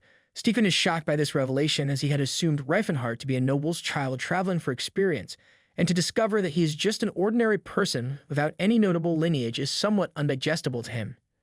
Expressing his sentiments, Stephen comments on their shared accomplishments, deeming Rifenhardt's assistance as decent. However, when Stephen attempts to show appreciation by tapping Rifenhardt's shoulder, Rifenhardt pushes his hand away. Questioning Stephen that how his mind worked for him to remember the situation like that, he asserts that let us be real, it was Stephen himself who was not of any help. Stephen's anger flares as he insists that Rifenhardt must show respect to the Alshan's family. Edward intervenes, urging Stephen to calm down and reminding him that someone from a humble background may not be well versed in etiquette. Stephen reluctantly agrees, acknowledging Rifenhardt's lack of proper upbringing. Curious about Rifenhardt's training, Stephen questions who taught him. Rifenhardt responds with irritation, explaining that he acquired his abilities through various means. He's wary of divulging his master's name, particularly due to the reputation of his master Gerard and the desire to keep his whereabouts private. Despite Stephen's disbelief, Rifenhardt remains adamant about maintaining his privacy. He advises Stephen to focus on caring for the injured instead of prying into his personal affairs. Rifenhardt's casual and natural demeanor catches Edward's attention. He notices Rifenhardt's manner of speaking, which seems to Edward to be filled with hubris. This type of demeanor is characteristic of those in positions of authority, speaking down to their subordinates without considering their age or status. Edward begins to speculate about the origins of Rifenhardt's arrogance. He considers the possibility that Rifenhardt could be of royal descent from another country. Edward sees through Rifenhardt's speech patterns, interpreting them as akin to an older individual speaking condescendingly to someone younger. This observation leads Edward to view Rifenhardt as an enigmatic and unusual individual. Scylla approaches Rifenhardt from behind and inquires about his height. Rifenhardt responds that he must be around 192 centimeters tall. Scylla's eyes light up with curiosity and he proceeds to ask about Rifenhardt's weight. However, Rifenhardt admits that he's unsure, as he hasn't weighed himself. Scylla, intrigued by Rifenhardt's physique, asks about his training regimen. Rifenhardt casually explains that he engaged in a combination of eating, lifting, and hitting exercises. Rifenhardt is puzzled by Scylla's abrupt friendliness and wonders about his sudden interest. It is revealed that Scylla has lost his parents early and was raised in an orphanage. Throughout his upbringing, he endured frequent bullying due to his frail and delicate appearance. He yearned for a healthier physique and a deeper voice, perhaps because of his experiences.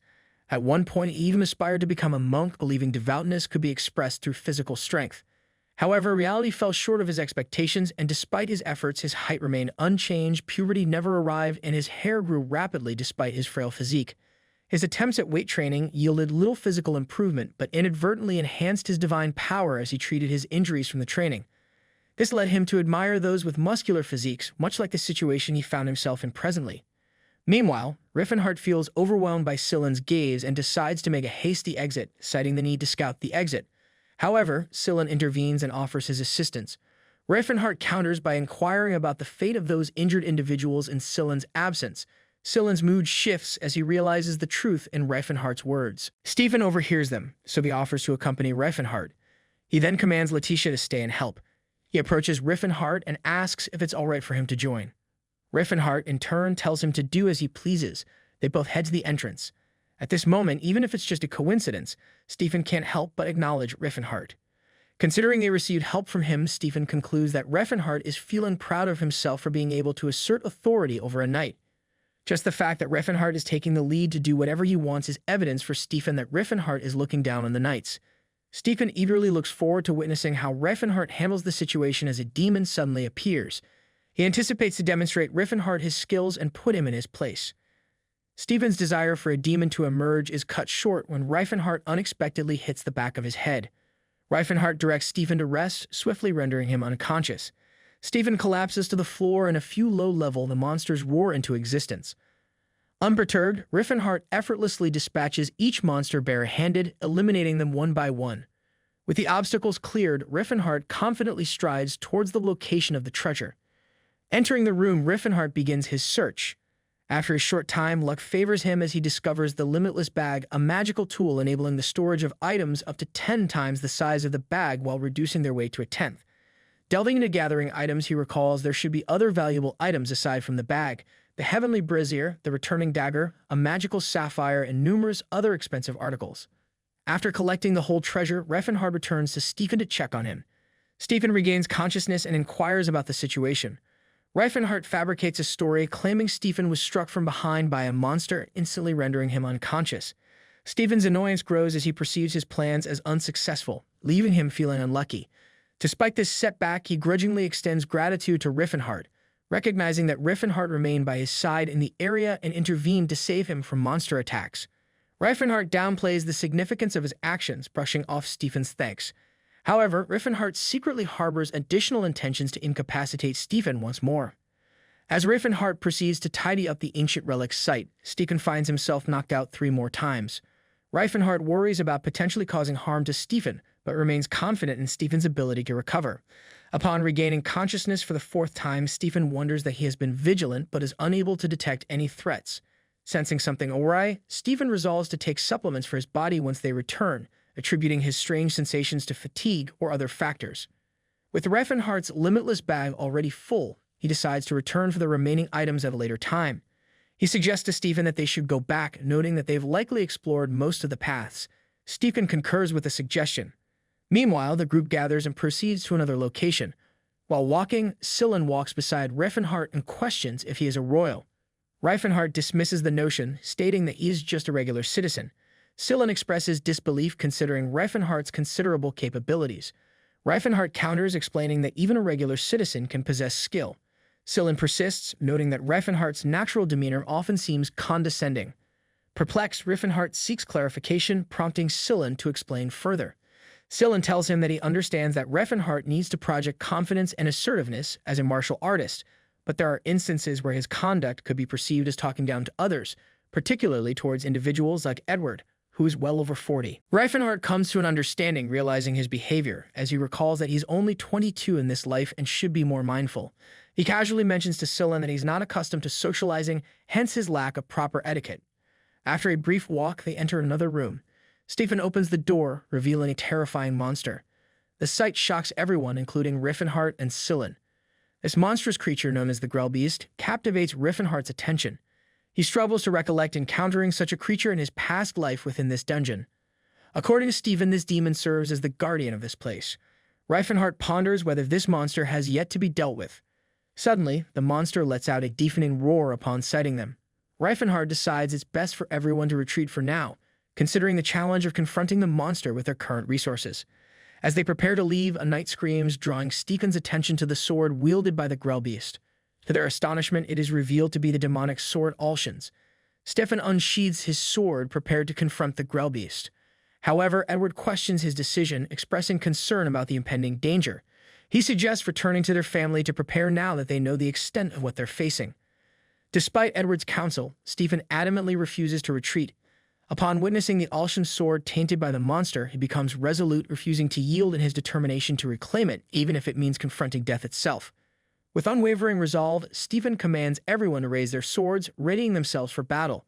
Stephen's men heed his command, ready to follow him into battle.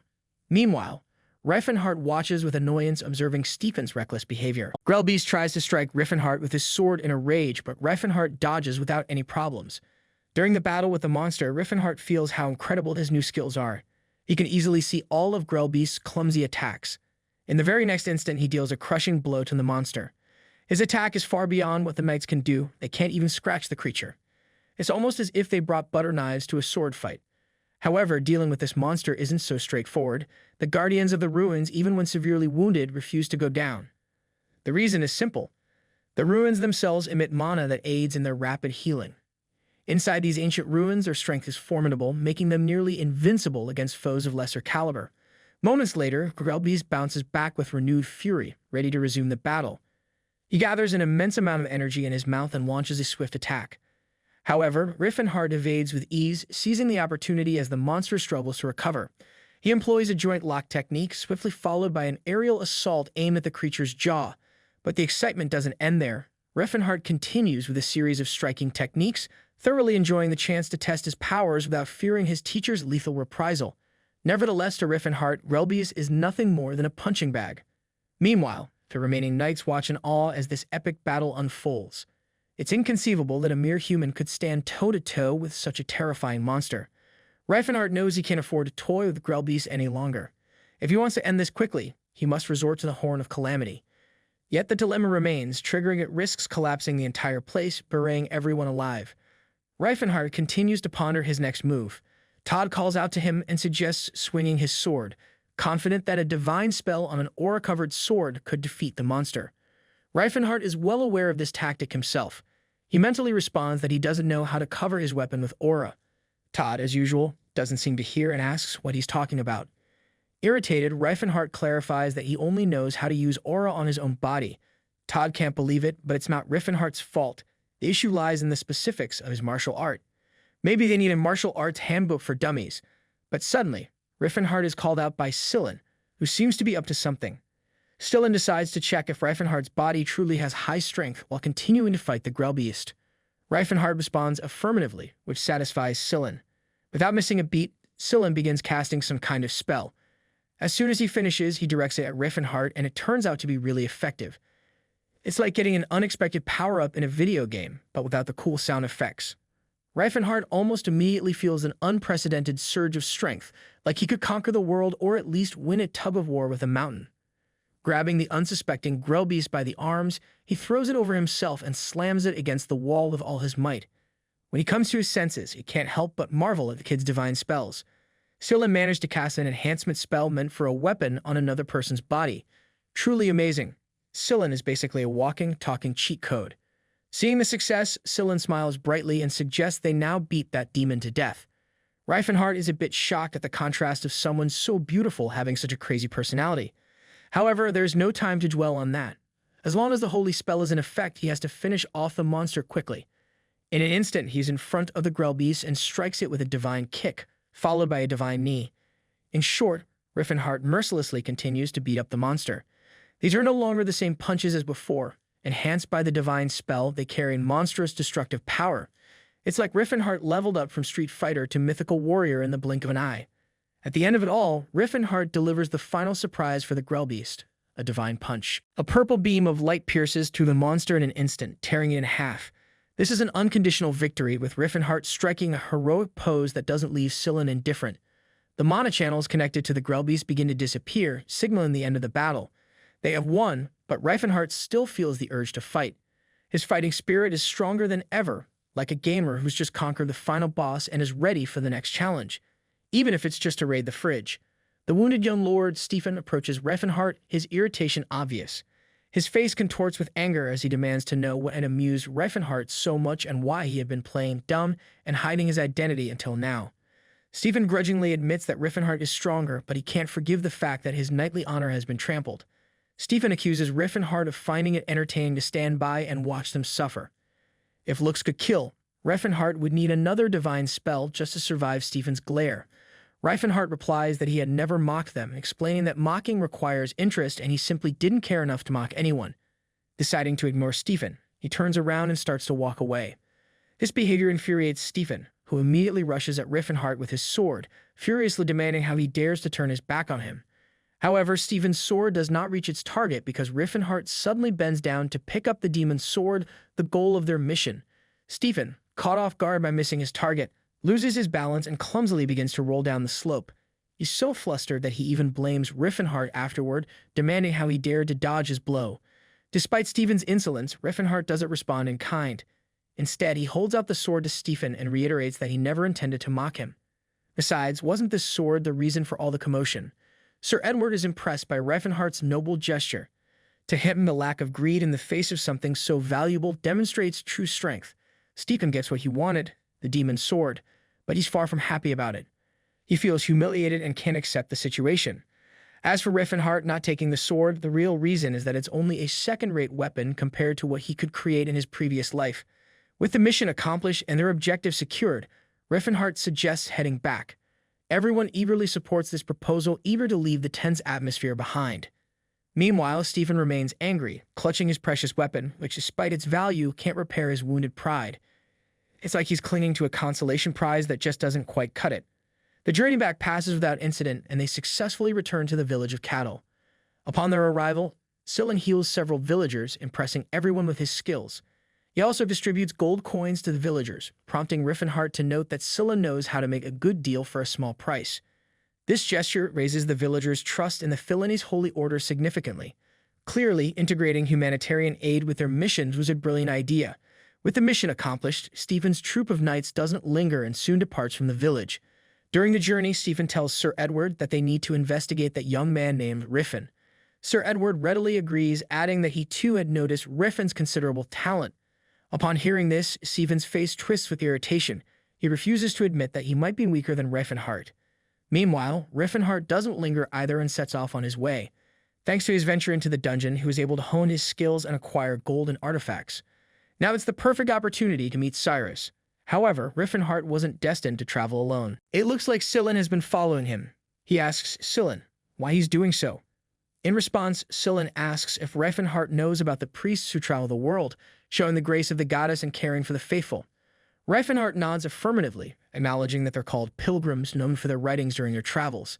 Scylla explains that he had originally planned to return to the Holy Order but changed his mind. He didn't want to miss the opportunity to become a pilgrim, especially since he could travel with the strongest man he had ever met. It's like Scylla found a rare Pokemon and decided to join its journey, except this one has divine powers and a better story arc. Rifenhardt is taken aback by the look in Scylla's eyes, reminiscent of the gaze he'd seen in Todd's eyes before, a look that seemed to curse him, with encounters with a plethora of odd characters. Despite Scylla's eccentricity, Rifenhardt realizes he's not a bad person. Initially, he considers politely refusing Scylla. However, recognizing Scylla's skills as a capable cleric, Rifenhardt sees the practical benefit. Having him around would be like having the best first aid kit. While Rifenhardt may rarely need assistance with his robust body, having someone like Scylla could be invaluable, especially in unpredictable situations with Cyrus. It's like having a magic mech-kit with a quirky user manual. Having made his decision, Rifenhardt tells Scylla to decide for himself whether to follow him. Along the way, Rifenhardt finds himself far from bored as Scylla peppers him with questions. Scylla is particularly curious about how Rifenhardt managed to gain so much strength and what exercises he did for it. At times, Rifenhardt even questions if bringing Scylla along was the right choice. Meanwhile, at one of the estates in the city, they are traveling to angry screams echo throughout a mansion. The owner of the mansion berates his subordinates, demanding to know why their training efforts were so poor. His butler begins to apologize, insisting he did his best. However, Barrett, the heir of the Karen trade union, shows no mercy. He believes that elves should be devoted to their owners, offering not just their bodies but also their minds. Barrett, irritated, remarks that he knew she was too cheap for a slayer, yet he couldn't comprehend why such an inexpensive elven woman was so arrogant. The blonde-haired elven woman sitting on the bed retorts that she was born this way, but Barrett is not only annoyed by her response, he can't stand her defiant gaze.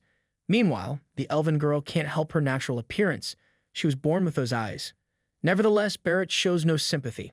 He immediately orders the butler to return her and purchase a normal elven girl, dismissing her as a low-grade product. Thus, in the deep-rooted and traditional elf slave market of Elfenheim in the Chaitan Principality, the elven girl known as number 148 is returned for the third time. The Chaitan Principality, a commerce-focused nation situated at the northernmost edge of the continent near the towering cold mountains, bordered several other nations. It thrived on trade, facilitated by the Jurin River, which cut through its perimeter and formed the Chaitan trade route. Rifenhardt finally arrives at Zeppelin, the capital and commercial hub of this nation. It's a bustling city teeming with prosperity, just as Scylla had described, the premier business center of the continent. The streets are alive with merchants haggling over deals, and the air is thick with the promise of lucrative ventures. The Chaitan Principality had been established by merchants who purchased land from the Graham Kingdom. It became a nation where merchants lived like kings and money was the driving force of society. It's like stepping into a medieval Wall Street, where every corner holds the potential for profit and every deal could change fortunes.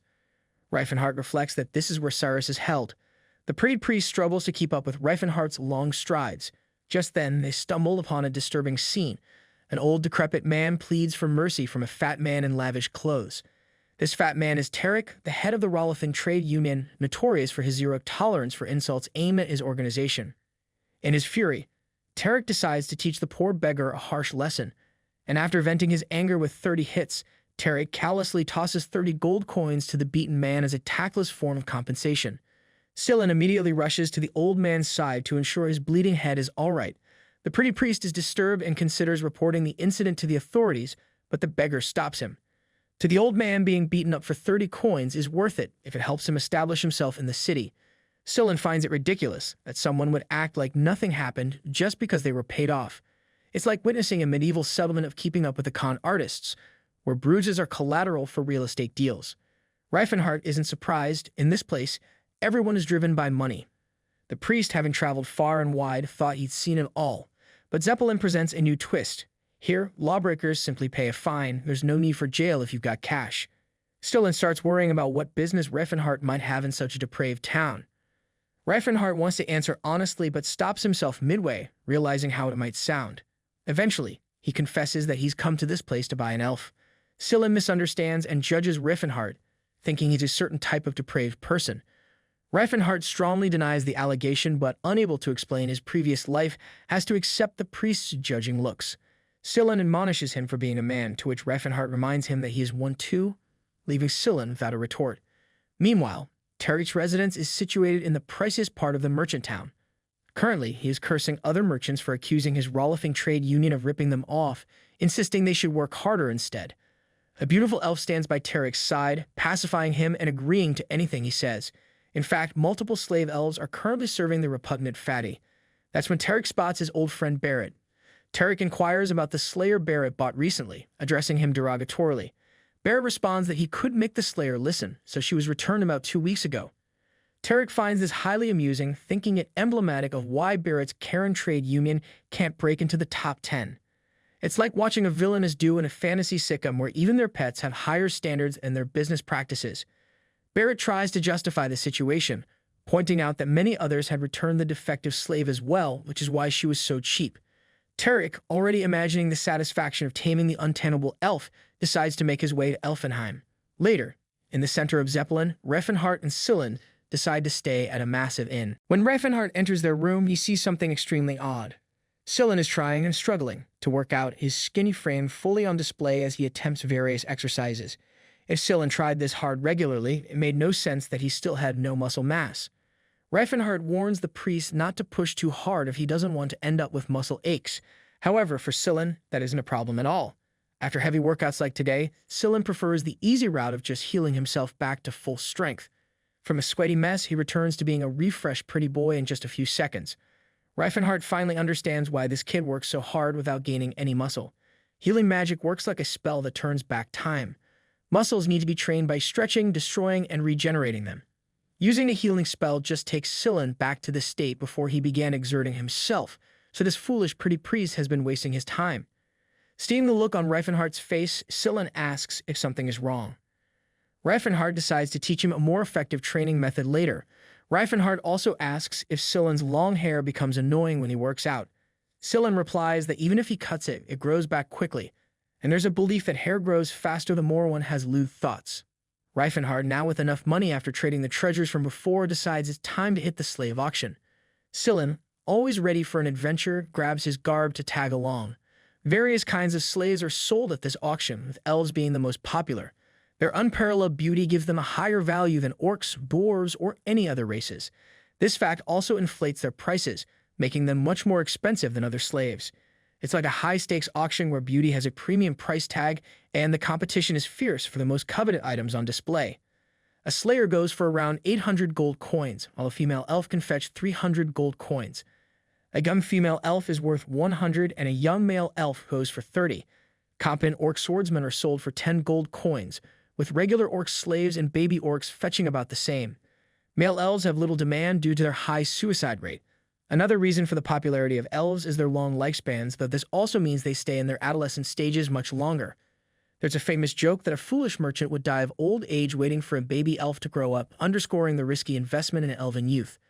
Even Sillin has heard of Elfenheim, an elf-specialized slave auction with 300 years of history. Rifenhardt despises this place. Naming a slave auction Elfenheim after the paradise of elves is sickening to him. Sillin, who has never been to a place like this, is somewhat relieved to see that elves are treated better than orcs, but they are still slaves. Rifenhardt asks him if slaves can be happy. The innocent priest is confused by this inquiry. Since these creatures used to live in the wilderness, he thinks they should be happier under the care of humans, where they wouldn't have to worry about starving to death or anything. It's like arguing that a gilded cage is a paradise, ignoring the bars that keep its occupants imprisoned. Rifenhardt is accustomed to this kind of response. It's what the average human thinks of this inhumane situation. He knows that changing people's mindsets by force would only bring fear. That's why he intends to build a different kind of empire this time around, unlike the one he established in his past life. Rifenhardt realizes that a dark empire of a demon king won't suffice. What they need is a proper nation for the otherworldly species. The attendant finally arrives and apologizes for making them wait. He shows them the goods. Beautiful elves storm into the room, each possessing unique charms.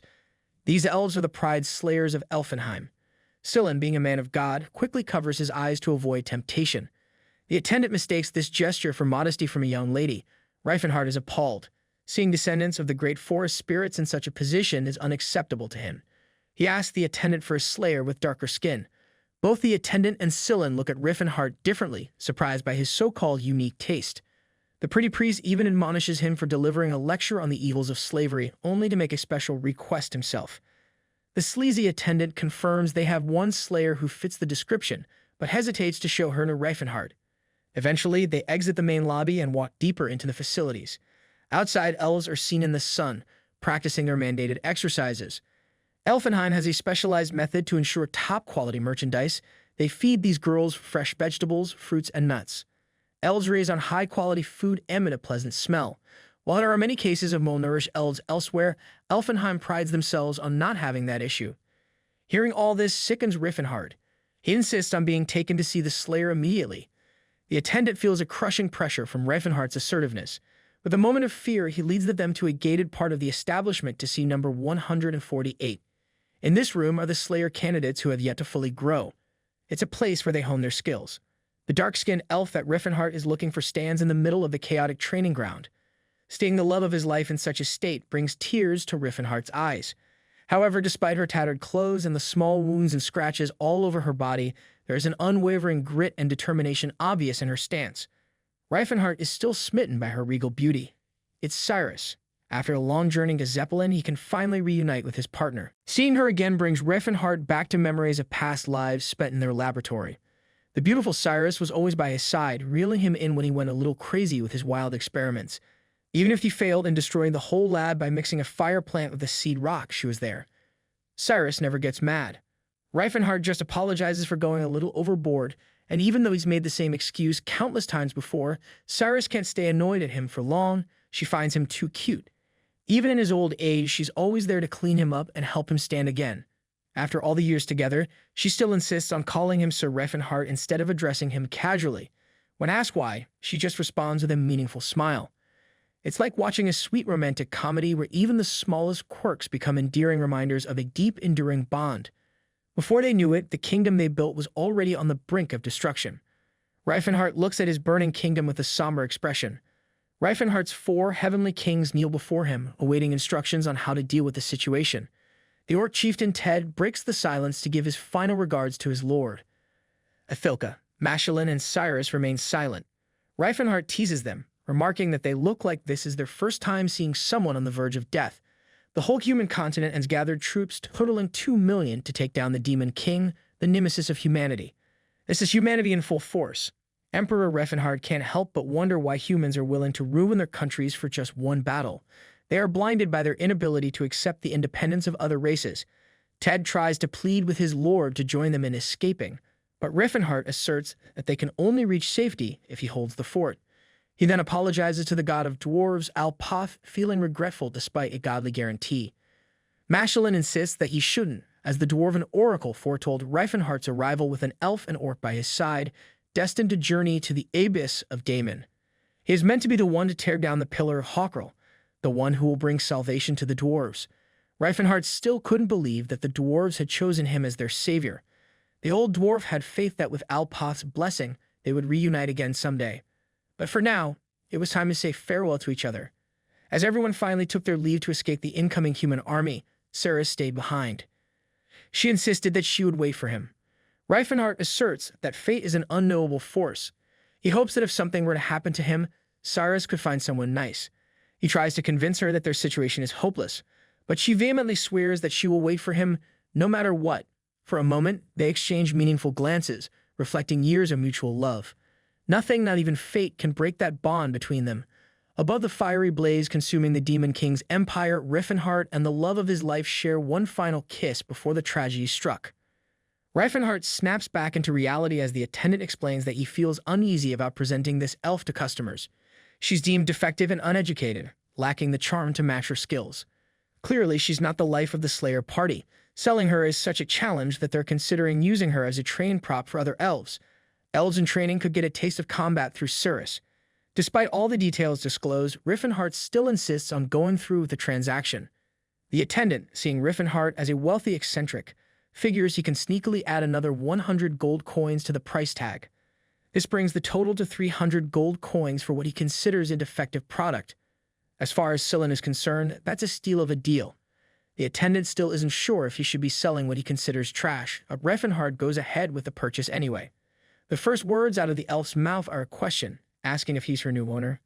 Upon closer inspection, Rifenhardt notices the scars covering her body, and he can't help but feel a pang of sympathy for all she's been through. The attendant offers to have a priest tend to her wounds, but Rifenhardt decides to leave that decision up to Scyllin. Rifenhardt mentions the cold outside and suggests they find something for her to wear. For now, he gives her his jacket, and since she doesn't have a name yet, Rifenhardt proposes Cyrus. He then asks her if she likes it. She simply states that she'll remember the name. So from now on, her full name will be Cyrus Balentia. However, slaves typically don't use surnames, so she wonders if Balentia is her master's surname. Rifenhardt explains to her that Balentia isn't his surname, but one she'll now carry. He then introduces himself as Rifenhardt and the pretty boy as Scyllin, a priest of Philony's holy order. Cyrus remains cautious but commits their names and faces to memory. Meanwhile, the attendant in Elfenheim faces a problem regarding number 148. Greedy Terry can't believe what he hears. The slave he had his eye on was sold just an hour ago. Looks like someone missed the shopping cart checkout deadline. Tarek's first thought is that Barrett, that sneaky bastard, foiled his plan and bought the slave back.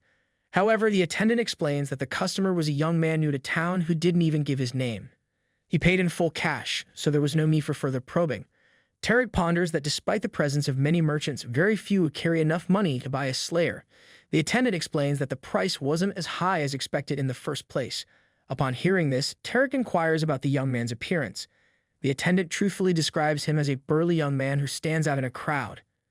At that moment, Rifenhardt is on a shopping spree, getting Cyrus out of her tattered slave clothing and into something more practical. She ends up looking quite cute in adventurer gear. Even Scylla is amazed by Cyrus's beauty in her new outfit. They decide to stick with it for now, with the option to upgrade later. Rifenhardt asks Cyrus if she's hungry, but she continues responding as if she's bound to do her master's bidding. He tries to explain that she doesn't have to see him as a master, but she misunderstands, fearing she might be returned to the auction. Rifenhardt stumbles over his words, afraid of saying the wrong thing. Cyrus is perplexed by his behavior. She thinks his generosity and the fancy clothes are just a facade. This man is treating her like she's a human girl or something. It's like getting a surprise upgrade on your flight and wondering if there's a catch. Rifenhardt suggests that they treat each other as comrades traveling together and that she can drop calling him master and just use his name. Cyrus grows cold, thinking this is some kind of role play. She suspects Rifenhardt is just a pervert playing the part of an adventurer. A foolish man acting as the hero traveling with a beautiful swordsman. Despite her suspicions, she doesn't voice them and reluctantly agrees to call him Sir Rifenhardt. She feels like agreeing to play along with a child who insists they're a dragon slayer in the backyard. Having grown up with the belief that all humans were alike, Cyrus hastily devours some good food in front of her. Rifenhardt tells them that people often say Redanti's Grace is the most famous restaurant in Zeppelin, using the name of Redanti, the goddess of earth and bountiful harvests, as its theme. It's almost like a form of worship. Scylla argues that if the restaurant is truly worshipping through food, then the food should be free. Rifenhardt retorts that it's rich, coming from a Philanese priest making money off the beauty business. The pretty boy priest insists there's nothing wrong with using beauty and love in their services. It aligns with their religious beliefs. Rifenhardt points out the hefty sum they charge for these services, leaving Scylla momentarily speechless. Rifenhardt turns towards Cyrus, who is hungrily devouring her meal. After a while, she notices her master watching her eat without restraint. This reminds her that despite her circumstances, humans are all the same and she shouldn't get too comfortable. Seeing her withdraw into herself concerns Rifenhardt. He worries that she might not like this place. He reminisces about his past life, where every year he used to bring her here to commemorate their first meeting anniversary. However, he was always aware that in that life, he had met Cyrus as her savior. Now, in this current life, he meets her as a buyer. It's still a meeting, but the significance of it has changed drastically, like the difference between day and night. He starts to worry that maybe he forced their meeting too soon, but Rifenhardt is confident that Cyrus will eventually accept what he has to say. For now, he's content just to have her by his side. Their next stop is the armory, known for selling the best weapons in the city. Rifenhardt is puzzled when Cyrus picks up a rapier instead of her usual scimitar. He asks her about it, but suddenly realizes he's slipped up. He wasn't supposed to know that detail. Thankfully, Scylla interjects, complimenting Rifenhardt as a martial master who can discern a person's preferred weapon just by looking at their hands. They leave the armory with Cyrus now equipped with a mithril-based weapon she had longed to carry. Scylla also ends up buying a knife despite having no immediate use for it as a priest. As they walk back to their accommodation, Rifenhardt notices trouble brewing as a group of uniformed men seems to be waiting for them to pass through a narrow alleyway. The man leading the charge opens his mouth and makes a polite proposal to talk. Though no other words have been exchanged yet, Rifenhardt senses the tension and anticipates that things could escalate at any moment. With little enthusiasm, he asks the strangers what the matter is. The man in front explains that a nobleman has taken an interest in the female elf Rifenhardt just purchased. Cyrus watches and listens calmly, not showing any reaction. Rifenhardt's suspicion is confirmed that this situation could turn ugly. Quickly, Rifenhardt leans toward the man and asks what he wants. The man proposes that Rifenhardt sell Cyrus to them. The uniformed group promises a reasonable price and even offers to trade her for a proper slayer, as indicated in a bill of exchange. Rifenhardt promptly declines, stating he's not interested. The man maintains a calm demeanor despite the refusal, reiterating that they would pay a reasonable price. Such a phrase would make anyone in this money-driven city feel like they just hit the jackpot. However, Rifenhardt's patience was wearing thin with their persistence. Despite his clear refusal, the man and his uniformed group shoot him sharp glances, insisting that he's left them no choice. Eventually, they decide to walk away without causing any trouble, at least for now. Back in Tarek's lavish residence, the greedy trickster yells at his man, Romad, for returning empty-handed. He wanted to acquire that elf. Romad explains that Rifenhardt wouldn't budge regardless of the price, and with so many eyes on them in the city, resorting to violence and bribery would be unwise. Instead, Romad plans to wait for an opportunity to abduct the Slayer, fabricate a story of her death, and offer to pay twice her original price. Romag considers this the most economical way to fulfill the boss's wishes. Tarek is quite pleased with the plan but insists on having Sir Lantis tag along, saying that Old Bat has just been sitting around collecting a paycheck. It's about time you put in some work. Back at the three-person party's accommodation, Rifenhardt examines his remaining funds stored in the unlimited bag. He had expected to have a surplus of 2,000 gold, but he finds he has much more than that. Still, he knows this is just a drop in the ocean compared to his plans of rebuilding an empire. It's like finding a bonus in your paycheck and realizing it's just the first step toward buying an iPhone. Rifenhardt considers that perhaps he should start investing rather than lugging these heavy coins around everywhere. Reflecting on his previous life, he recalls the famine that struck the Crovence Kingdom, a neighboring territory, around this time. In his previous life, Crovence was known as an agricultural country blessed by the goddess Redanti with fertile lands and abundant harvests. They never prepared for famine, and when the famine struck, the scenes of starvation, deaths, and desperate acts, like parents consuming their own children, unfold in a hellish cycle. So Rifenhardt considers it wise to start investing in grains now. The trade unions that could facilitate this are Rolifane, Karen, and Taben. Rolifane is a hard pass for Rifenhardt due to their leader, Tariq, being a pervert who abused Cyrus in the previous timeline. Between the other two trade unions, Rifenhardt decides to go with Taben, the third largest on the continent, known for specializing in grains. It's like choosing a dance partner. You want someone who won't step on your toes or ruin your crops. Meanwhile, Sivolt Taben, the leader of the Taben Union, finds himself in deep trouble as Rolifane is doing its best, employing various unethical methods to undermine them. They are at risk of losing their trade partners. While Sivolt stresses over their financial situation, one of his employees notifies him of a possible investor. Initially skeptical, Sivolt considers sending the investor away, thinking a small investment won't solve their problems and will only increase their workload. However, his employee informs him that the investor is offering an influx of 1,500 gold coins. Rifenhardt enters the office with a big smile, expressing his desire to invest 1,500 gold coins in grains. He specifies that the location will be the Crovence Kingdom around the time of the barley harvest next spring. Sivolt immediately advises against the move, likening selling grains to Crovence Kingdom to selling soak to orcs. They simply won't buy it. Despite Sivolt's caution, Rifenhardt is already committed. He's willing to take the risk. If it fails, he'll bear the loss, but if successful, Taben will reap the rewards. Sivolt continues to argue, stressing Taben can't possibly screw a customer making an investment bound to fail. If Sivolt won't agree, Rifenhardt threatens to take his money to a different union. The honorable leader admits that Taben is struggling financially, but with Rifenhardt's investment, it could overcome their challenges and prosper. He genuinely wants his clients to succeed. This determination was evident in his previous life, but now it's Rifenhardt's money, and he'll use it as he sees fit. He needs the contract quickly, but before finalizing anything, he insists that Sivolt agrees not to use the funds for personal gain. The consequences for breaking this promise are left unspoken but clearly understood. Rifenhardt asks if there is a Taben trade union branch in the Grain Kingdom. Sivolt confirms, mentioning they recently established one with a road in the northern region. However, when Rifenhardt inquires about a branch near Delphia's Mage Tower, Sivolt informs him they don't have one, but they do have a route passing through. Rifenhardt then expresses his desire for the Union to investigate someone from that tower. He sees this as an opportunity to gather information about the Rifenhardt of this timeline. Meanwhile, Scylla and Ceres are getting acquainted in the courtyard of the inn. The beautiful elf takes the opportunity to sharpen her skills with Scylla's tiny blade. The pretty boy priest watches in awe as Ceres performs a series of moves, flowing like water from one slash to the next. She truly embodies the image of a dignified warrior. It's like watching an elegant dance except with blades, and definitely not something you want to try at home. Whenever a blade is placed in her hands, training in combat arts reminds her of her mother's teachings. As high elves, they are the original guardians of the forest, Elfenheim. In Elfenheim, all elves once lived in eternal happiness under the protection of the world tree, surrounded by animals and nourished endlessly by the trees. She recalls that despite being under siege by human forces, her mother believed that Eldia will lead them back to paradise once again. They were supposed to be descendants of the Great Fairy, yet their territory was burnt to the ground. Cyrus recalls her mother's voice, urging her not to forget their pride. Those words echo in her mind as the flames of destruction reflect in her eyes. The next thing she remembers, she's being sold away to a good place because of her pretty face, and taught that from now on she must strive to be loyal and polite, embodying the ideal of a good elf. But her first owner was a piece of garbage who beat up slaves every chance he got. Cyrus wasn't treated as a mere slave. She was like a prisoner, deprived even of food to satisfy her hunger. The other elves sneered at her, mocking her status as a pure-blooded high elf. What became her salvation was the sword. All the adults from her fallen kingdom wielded swords, fighting bravely and dying with dignity.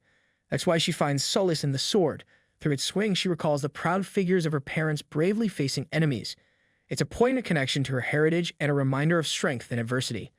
Time has passed, and while many memories have faded, one phrase from her mother remains etched in the corner of Sarah's heart. "Our beloved daughter, you must not forget our pride, no matter what happens." Those words are her guiding light. After finishing her sword routine, Cyrus hears excited claps coming from Scylla's direction. The pretty boy priest is thoroughly amazed by her cool performance, fascinated by how fluidly she moves. It's like watching a ballet of blades, a performance that leaves an impression beyond words. Cyrus replies that the key is simply doing your best, though Scylla finds that answer not very helpful. He muses that it's probably a martial artist thing, reminiscent of what Rifenhardt would say. Nonetheless, Scylla enjoys spending time with Cyrus. He's quite a fan of strong fighters and their prowess. However, their fun might be cut short when a familiar voice enters the courtyard. It's Roman and his men. He commands Cyrus to follow them, disrupting the moment of camaraderie and training. These people are up to no good. They've come all the way here under Tarek's orders to retrieve the female elf for her so-called true master. Cyrus looks at them nonchalantly, showing no signs of faltering under Roman's ominous announcement. The group of uniformed men slowly pours into the courtyard, taking their positions. Scylla, undeterred, questions these rangers about their identity. Roman warns them not to expect rescue, claiming they've already taken measures against it. Scylla's objections are ignored, even as he insists that they won't hand Cyrus over. One of the soldiers, clearly tired of Scylla's constant chatter, draws his sword menacingly toward the young priest. Without missing a beat, Cyrus springs into action, deftly deflecting the blade with her tiny dagger. The soldier's bravado quickly turns to horror as his throat is swiftly opened, leaving him gasping and sputtering blood. Enraged by their comrades' fate, the remaining soldiers charge in as a unified force. Meanwhile, Cyrus maintains a cool demeanor, effortlessly weaving around their furious onslaught. Finding a brief moment of space and opportunity, the Slayer elf swiftly pivots and executes her specialty, dispatching 2 opponents in less than a heartbeat. The outcome reflects relentless training as a Slayer slave. Roman and his goons clearly underestimated the situation, as what was meant to be a straightforward abduction of a slave turns into a surprise encounter with formidable resistance. This woman proves to be a force to reckon with, effortlessly dispatching multiple soldiers as if it were a casual morning workout for her. Roman and his crew, expecting an easy grab, now find themselves rethinking their career choices. Maybe next time they'll think twice before tangling with someone who drops soldiers like bad habits. Scylla refuses to be overshadowed, summoning Philenis to rain down justice on these disrespectful intruders with an iron mace. However, before the casting can be completed, a deadly throwing knife hurtles toward his head. Just in the nick of time, Cyrus leaps into action, swiftly pulling Scylla out of harm's way. It was Roman who hurled the knife, making it clear that no one would beat an eye if a young pilgrim met an untimely end here. The situation hits Scylla hard. It's a special kind of low to interrupt a priest's sacred incantation with lethal intent. But Cyrus, ever composed, reassures him with calm confidence. She steps forward, casually twirling her dagger in hand, assuming a relaxed combat stance as if facing these troublemakers is just another stroll in the park. Roman seethes with anger at being so casually disregarded by a mere slave. His men, on the other hand, feel a chill run down their spines at the sight of Cyrus's unwavering resolve. Roman proves himself a resourceful leader by not sending more men to their doom. Instead, he reveals his secret weapon, Talcata. Unlike the hapless soldiers who met their swift demise, Talcata is an orc warrior of a different caliber. Scylla and Cyrus brace themselves, knowing this won't be an ordinary skirmish. They're up against a formidable opponent. Talcata, unable to articulate complex human speech with his Orcish vocal cords, feels a pang of regret. He wants to apologize to Cyrus, realizing her fate may be sealed in this encounter. Despite his internal conflict, he resigns himself to the inevitable. It seems Roman's strategy might just shift the odds in their favor, as facing an orc warrior is no walk in the park, unless Cyrus brought snacks, in which case picnic time. Upon sizing up Talcata, it's clear his skills outshine those of the hapless humans. Cyrus begins to wonder if she stands a chance against this formidable opponent. Roman's next move proves crucial as he commands Talcata not to leave any visible marks on the slave elf. True to his nature, Talcata obediently follows orders. The first clash between the elf and orc warriors nearly turns tragic for Cyrus. She moves to block Talcata's initial strike with her dagger, only to realize the sword's trajectory threatens to pierce right through her. Miraculously, at the last second, the blade curves aside, sparing her from harm. Though the blade doesn't touch her, the sheer force of the impact and the air compression sent her staggering backward. Talcata's display of strength and technique only intensifies from the outset, leaving Cirrus reeling from her near-death experience. She quickly realizes the depth of the orc warrior's combat prowess, now regretting her decision to leave her mithril scimitar behind. The tiny dagger in her hand seems laughably inadequate against such a monstrous opponent. Despite her reservations, Cirrus attempts a daring slash, hoping to gain some ground. However, Talcata effortlessly parries her attack with his formidable broadsword, sending her flying into the air. Meanwhile, Romant watches from the sidelines, growing increasingly frustrated with the orc warrior's cautious approach. He hurls insults at Talcata, impatiently berating him for taking too long to capture a mere elf. The sound of Romant's harsh voice grates on everyone's nerves, particularly Talcata, who knows that his frustration might mean another night of hunger for him. Yet despite the pressure, the orc warrior doesn't relent. He ramps up the intensity, pushing Cirrus to her limits. She's left with no choice but to focus on dodging and blocking, her small dagger offering little offense against Talcata's relentless onslaught. Unmoved by the stakes, Talcata remains impassive, driven only by the promise of a meal. Cyrus refuses to back down, determined to fight to the bitter end. Just as Talcata closes in with massive strides, his broadsword poised for a devastating strike, something unexpected happens. Rather than retreat or defend, the Slayer Elf chooses to close the distance even further, running towards her towering opponent. Talcata, taken aback by this audacious move, hesitates for a fleeting moment. This elf must be out of her mind. Just as Talcata brings his broadsword down in a powerful slash, Cirrus displays astonishing skill. With precise timing, she uses her tiny dagger to expertly deflect the weight of the blade above her, avoiding a direct hit. Closing in on her optimal striking range, Cyrus remains unflinching, exuding an air of supreme confidence. Talcata, caught off guard by Cirrus' bold approach, realizes that the elf has abandoned traditional defense tactics, and instead she has strategically closed the distance, disrupting Talcata's rhythm. For the first time in a long while, a genuine smile spreads across Cyrus' face, filled with a newfound sense of purpose and determination. The small dagger, originally acquired by Scylla on a whim, proves its worth as Cyrus swings it with full force. With precision and strength, she manages to nick Talcata's neck, breaking through his tough Orcish skin. Blood spurts out from the wound, marking the turning point in their intense battle. The force of Cirrus' attack has also shattered the orc's shoulder pads, further disrupting his stance. Talcata's near miss almost resulted in the mission's failure, a fatal blow to the target, had he not adjusted his aim at the last moment. However, Cirrus had anticipated every move. Meanwhile, Scylla shouts at Cyrus, telling her to intercept some flying daggers. However, for the moment, her limit would probably be just one block though, but for someone as talented as Scylla, that should be enough to get a spell off on time. Plus, he believes in Cyrus. Romad, sensing the imminent threat of the holy light, reacts with rage and entitlement, curling another throwing dagger toward the priest. His throw is filled with fiery emotion, reflecting his frustration and disdain for Scylla's presence. However, before the dagger can find its mark, Cyrus springs into action with impressive speed and keen reaction time. With precision, she intercepts and effortlessly deflects the dagger's path. Compared to Talcata's powerful swings, Romad's attack appears feeble and easily countered. Cyrus's decisive block provides a crucial opening for Scylla. Taking advantage of the moment, he channels his faith and conjures 3 apparitions of holy filament. With zeal, he commands these manifestations to exact righteous justice upon these damned bastards. Cyrus is taken aback witnessing the surprisingly impressive display of holy magic from the pretty boy Scylla.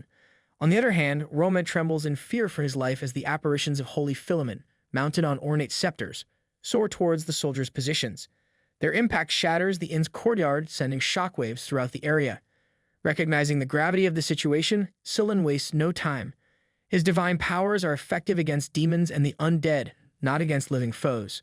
The spectacle of destruction buys them a brief window to escape. With urgency, Scylla takes the lead in a strategic retreat. Cyrus, impatient with Scylla's pathetic running speed, grabs him by the scruff of his priest's garb and hoists him up. She also seizes the orc warrior's broadsword and tosses it into the air, and with a well-placed kick, she sends the sword flying forward. Its sharp blade embeds itself into a nearby wall, conveniently close to a window. Cyrus wastes no time. She tracks the trajectory of the broadsword and leaps onto its surface, using it as a foothold. With a deft maneuver, she harnesses the momentum from the sword's bending and propels herself and Scylla upwards, scaling the higher floors of the inn in one daring leap. Upon reaching the highest point, the Slayer shields the pretty boy priest from the flying glass as she crashes through a window. Meanwhile, Romed seethes with anger after his unit's humiliating defeat by godly apparitions. Urgently, he commands Talcata to give chase. Before the orc warrior can move, a composed voice cuts through the chaos.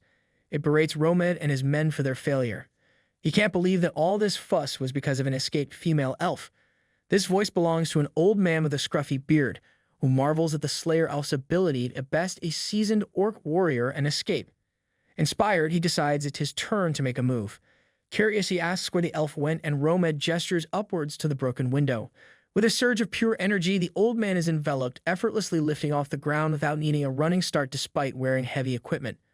With uncanny grace, the mysterious old man passes through the broken glass and sets off in pursuit of Scylla and Cyrus. Even Romed, usually full of arrogance, is humbled by the sight of the old man's remarkable and seemingly inhuman capabilities. This old man is Sir Lantes, an aura user, and is employed by Tarek to do his dirty works.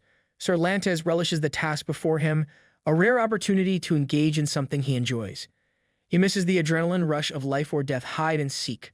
Meanwhile, Scylla and Cyrus remain unaware of the impending encounter with the skilled pursuer, and as they flee down the corridor, the distance to the door feels endless. Scylla proposes to Cyrus that they should return to their room to retrieve their equipment, considering the possibility of encountering others there. He reasons that facing one or two opponents with proper gear is better than fleeing with just a single dagger. Cyrus agrees with the plan. She finds herself pleasantly surprised that Scylla, who she initially viewed as a naive child, displays such unwavering focus in this perilous situation. Just as they approach their room, the guard stationed at the door hears the commotion and turns in bewilderment. Before he can react, Cyrus swiftly prepares to strike. With one precise punch, she knocks the poor guy out cold. While Cyrus hurriedly gets dressed, Scylla grows increasingly anxious, urging her to move quickly. He suggests grabbing their belongings and making a swift escape. In a moment of urgency, he begins reciting a protective spell aimed at aiding their concealment. Meanwhile, Sir Lantes continues his steady advance down the inn's corridor, drawing closer to the room where the Rifenhardt family is hidden. It's then revealed that Sir Lantes is not only a swordsman of exceptional skill, but also someone who has attained a high level of mastery with the sword, so much so that he has even awakened his aura. And as an aura user, Sir Lantes possesses the ability to sense the movements of all living beings within a 30-meter radius, perceiving them almost as if he's seeing them directly. This keen sense explains his surprise when he detects his targets seemingly hiding in the room. However, upon breaking down the door and finding it empty, he realizes his error.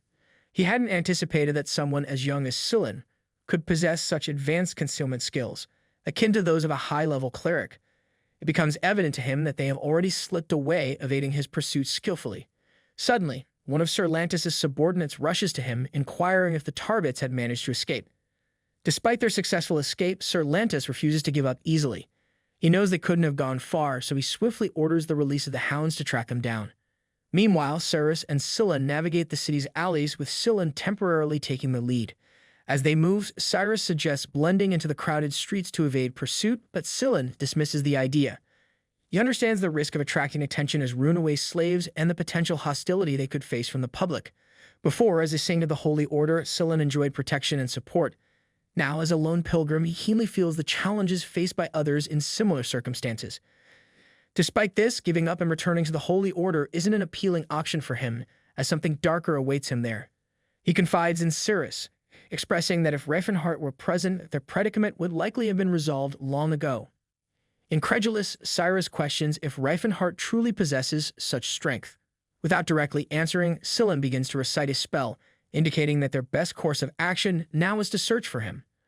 A pink light illuminates the street as Scylla's spell activates, guiding them towards Rifenhardt.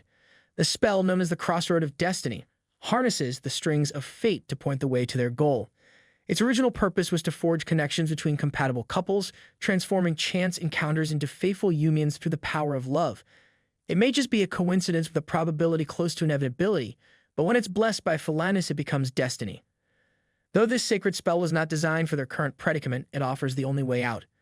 As the pink light bathes the surroundings, Cyrus and Scylla follow its guidance, hoping it leads them to the one who can help them turn the tide. It seems that love, and perhaps a bit of desperation, can indeed light the way when all other paths seem lost. Turning to Cyrus, Scylla remarks on her impressive strength. Before meeting her, he had only encountered one other slayer named Lelsia, who wasn't nearly as powerful. Cyrus, in turn, acknowledges Scylla's remarkable skill, noting that he already possesses the abilities of a high-level cleric despite his young age. As they exchange compliments, Scylla finds himself surprised by how natural their conversation feels. He realizes he doesn't perceive Cyrus as a slave at all. Lost in thought, they arrive at their destination, the ruins indicated by the threads of fate. However, in the next moment, Scylla realizes something is wrong. Emerging from the ruins is not Rifenhardt, but Sir Lantis. Confusion clouds Scylla's mind as he grapples with how this could have happened. Cyrus, ever vigilant, immediately prepares for battle. A smile spreads across Sir Lantis's face, grateful to the youngsters for providing him with a good workout. Sir Lantis, assuming they plan to escape again, advises them against making that mistake. Cyrus also understands the peril. They can't afford to expose their backs while fleeing. In the next instant, Cyrus charges at Lantis with a fierce determination. They have only one option: defeat the enemy. In the blink of an eye, she closes the distance and swings her sword. However, Lantis, an experienced aura user, effortlessly outmatches her. With swift movements, he positions himself behind her, noting her evident talent and skill. She's clearly no novice slayer. Cyrus desperately swings her sword behind her, but it's futile. Lantis is already in front of her again, impressed by her relentless effort. It's not every day you see a slave with such determination. It's like watching a kitten try to take on a lion, both impressive and a bit worrying. Cyrus pays no mind to Lantis' words. Her thoughts are solely focused on the formidable opponent before her. Meanwhile, Scylla continues to recite the spell. He wonders why someone with such incredible skills is entangled in this chaotic situation, as a man of Lantis' abilities should be a renowned knight or swordsman, not chasing runaway slaves through ruins. Just as the spell takes effect, Cyrus' sword begins to glow brightly. She is taken aback by the surge of power, and even Lantis is visibly surprised. To cast so many high-level holy spells simultaneously requires episcopal-level abilities. It's hard for him to believe that the young boy in front of him possesses such remarkable power. Scylla proudly mentions his fame in the south, then excitedly urges Cyrus to take down their opponent. In the next moment, Cyrus unleashes a hail of blows on Lantis, who quickly realizes these attacks are different from before. The amplification from the saint's spell has transformed Cyrus, making her a force to be reckoned with. However, despite her newfound power, it is still not enough to overcome an aura user like Lantis. Her sword, along with her hopes of victory, shatters under the relentless pressure. Lantis counterattacks, his strike hitting its mark with brutal precision. Blood spurts out as he coldly remarks that they only underestimated him because he allowed it. Scylla stands in shock, unable to believe his eyes. Before them is a person possessing an aura, an elite warrior. Despite his disdain, Lantis could not help but admit that he had to use his aura against the lowly slayer. As Cyrus, now injured, struggles beside him, Scylla's despair deepens. He wonders what an aura user is doing in such a place. Warriors of this caliber can live in luxury anywhere. Using such power to catch an elf slave is like hiring a dragon to light a campfire. Massively overkill and utterly absurd. While Scylla ponders this, reinforcements arrive to join Lantis. Hearing the name, Scylla is taken aback. Lantis von Kalpenard, a renowned knight of the Tekken Kingdom, stands before them. He recalls tales of Lantis, a descendant of a noble family who displayed astonishing battle prowess, awakening his aura at the young age of 30. The entire kingdom had rejoiced at the birth of a new aura user. Sir Lantis harbors a dark secret that he dare not speak of, a twisted form of personal amusement. It all began with the elf slaves and escalated to tricking the unsuspecting humans of Royal City. Eventually, even the nobility fell victim to his schemes. Thus, he became the greatest disgrace in Tekken Kingdom history. Just as Scylla realizes the depth of Sir Lantis' depravity, horror clouds his expression. Sir Lantis, noticing Scylla's discomfort, casually remarks that Scylla must have known a lot about him. Scylla had heard the ominous warnings since childhood that if he wandered at night, Lantis would come for him. His childhood fears still lingered, haunting him. Scylla couldn't help but wonder if there was truth to those rumors. After all, what respectable aura user would engage in such nefarious deeds? Lantis responds with a smirk, claiming he's just a guy trying to make ends meet. He casually admits to his checkered past of hundreds of killings in Tekken Kingdom before fleeing to his current whereabouts. It's been ages since he last played tag. Romad reflects that, from the Rolifan trade union's perspective, Sir Lantis' infamy is nothing compared to the advantages of having an aura user. They could assign him dirty jobs in exchange for money and freedom, a mutually beneficial arrangement. Lantis' formidable skills have played a pivotal role in making the trading company the second largest in just a decade. Lantis, resolute in neutralizing Scylla's divine power, fires several aura bullets toward him. He asserts that eliminating the high-level cleric is the most prudent course to prevent future complications. Romad, concerned, urges Lantis to avoid harming the elf any further. Lantis nonchalantly reassures him that they can always heal her wounds. Turning his attention to Scylla, Lantis casually remarks on his good looks, noting his ignorance of the situation. He then proposes to take Scylla with him as well. Scylla panics and vehemently protests that he's a man and won't go anywhere with them. But to Lantis, this refusal is just another opportunity for a new experience. Roman tries to intervene and grabs for Scylla, only to end up with a wound on his arm. Lantis watches with interest, fascinated by how Scylla manages to stand despite his severed tendons. In Lantis' eyes, Scylla is the most exquisite, delicate zombie he's ever encountered. Reluctantly, Lantis suggests they may need to amputate Scylla's limbs, though he admits he'd rather not. Scylla's face twists in horror as a nearby wall explodes in a deafening blast, drawing everyone's attention. Wide-eyed with surprise, Scylla quickly deduces the source. From the billowing smoke emerges Rifenhardt, his voice chillingly cold as he declares he's found the culprits. His anger boils over, his fury palpable as he asserts that they dared to harm his Cyrus, and now they must pay the price. Rifenhardt's sudden arrival causes everyone to freeze in surprise. He casually discards his jacket and strides past Lantis, who can't help but wonder who dares to be so bold. A single glance from the seasoned warrior reveals that this young man is no ordinary well-built kid. Lantis senses his formidable aura and can't help but ponder his identity. Romet, having encountered Rifenhardt before, informs Lantis that he's the one who purchased the Slayer elf. However, Rifenhardt's appearance doesn't match the description of the buyer Roman described as a random kid. Lantis' emotions go haywire just from seeing him. He stares at Roman, his eyes questioning if this is just a random kid. It's clear to him that Rifenhardt is an aura user, but Lantis can't fathom how he's mastered it at such a young age. After pondering, Lantis concludes that despite his youthful looks, Rifenhardt must secretly be in his 40s. It's been a while since Lantis met someone this perplexing.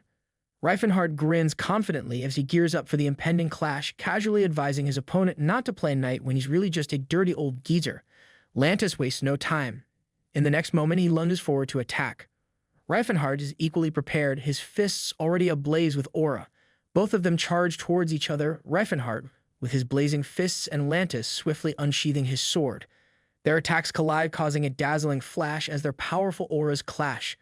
The force of their impact is so intense that stone wall bricks scatter like pebbles in the ensuing chaos.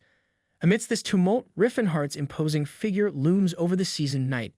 Despite Rifenhardt's formidable strikes, the knight proves to be no easy opponent, skillfully deflecting each blow and countering in kind. The others, however, must tread carefully. Romad grasps the danger and urgently shouts to his warriors to flee, lest they be swept away by a stray blow from these titanic fighters. Meanwhile, Scylla tends to Cyrus, who watches in astonishment as Rifenhardt, in the throes of battle, continues to demolish fortress walls alongside his opponent. Cyrus, taken aback, realizes that Mr. Rifenhardt is also an aura user, an oversight Scylla had seemingly forgotten to mention as a minor detail. Cyrus, witnessing such a spectacle for the first time, is captivated by her new master's movements. Meanwhile, Lantis struggles to make sense of the situation. This guy's skill level clearly surpasses that of someone recently awakened to aura. His movements exude confidence, and his gaze reflects wisdom beyond his apparent age. A man who's mastered the nuances of life itself. Moreover, he manipulates his aura as deftly as he wields his fists, even using aura bullets to deflect some of Lantis' attacks. Lantis comes to the realization that Rifenhardt's mastery of aura is simply too advanced. There are only two plausible scenarios. Either he awakened his aura during his teenage years, or he's well over 40 with a remarkably youthful appearance. Both possibilities seem highly improbable and utterly perplexing. Nevertheless, the battle rages on, with neither combatant showing any signs of yielding. Rifenhardt starts to question how this formidable knight could possess such precise swordsmanship, despite being a lecherous pervert who once made advances towards Cyrus. However, he dismisses these thoughts, determined to prove that martial arts are more than just character-building exercises. He's ready to thrash anyone who thinks otherwise. Lantis, on the other hand, is baffled by Rifenhardt's ability to effortlessly deflect all of his sword strikes with his bare hands. It's clear this opponent possesses incredible skills. There's only one plausible conclusion forming in Lantis' mind. Lantis queries if Rifenhardt is a disciple of the martial king Gerard. Rifenhardt doesn't deign to respond to what he considers the ramblings of this self-proclaimed knight. Lantis wonders why such a strong warrior is fixated on a mere slave. Rifenhardt's anger flares at the disrespect shown towards Cyrus, whom he holds dear. He seethes at the mistreatment of other races, adamant that slaves have feelings and autonomy that are often disregarded. Lantis is taken aback, frozen in surprise at such views, unfamiliar with hearing such thoughts. However, Rifenhardt is poised to impart a lesson, ensuring Lantis won't forget it anytime soon. Rifenhardt scoffs at Lantis' characterization of them as slaves, pointing out that Lantis has never even bothered to engage with them properly. He questions Lantis if he has ever wondered why they are labeled as slaves in the first place. With a single strike, Rifenhardt demolishes a wall, emphasizing his frustration. Lantis, refusing to give in, deftly dodges the attack. He continues to struggle to comprehend the arguments Rifenhardt repeatedly presents. On the other hand, this kind of ignorance is nothing new to Rifenhardt. He's seen it countless times in his previous life. It's just that they believe that all beings other than humans are inferior, and this belief is so deep-rooted throughout all of humanity that they simply cannot even admit that they are wrong. They see that these otherworldly species laugh and cry, yet they don't think that they have emotions. He questions why humans consider themselves superior elves, whom they treat as slaves. Surprisingly, Lantis has a retort to these accusations. He asserts that it's natural for humans to dominate otherworldly species, citing it as the mandate of their divine creators.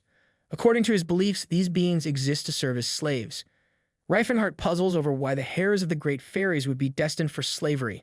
He turns to Lantis, wondering aloud if he's ever considered the possibility that without human dominance, they could find themselves in chains too. He goes on to illustrate how humans rejoiced when they enslaved orcs, and it was no different with dwarves and elves. It seems exploiting the weak is ingrained in human nature, driven by self-interest and a pinch of greed.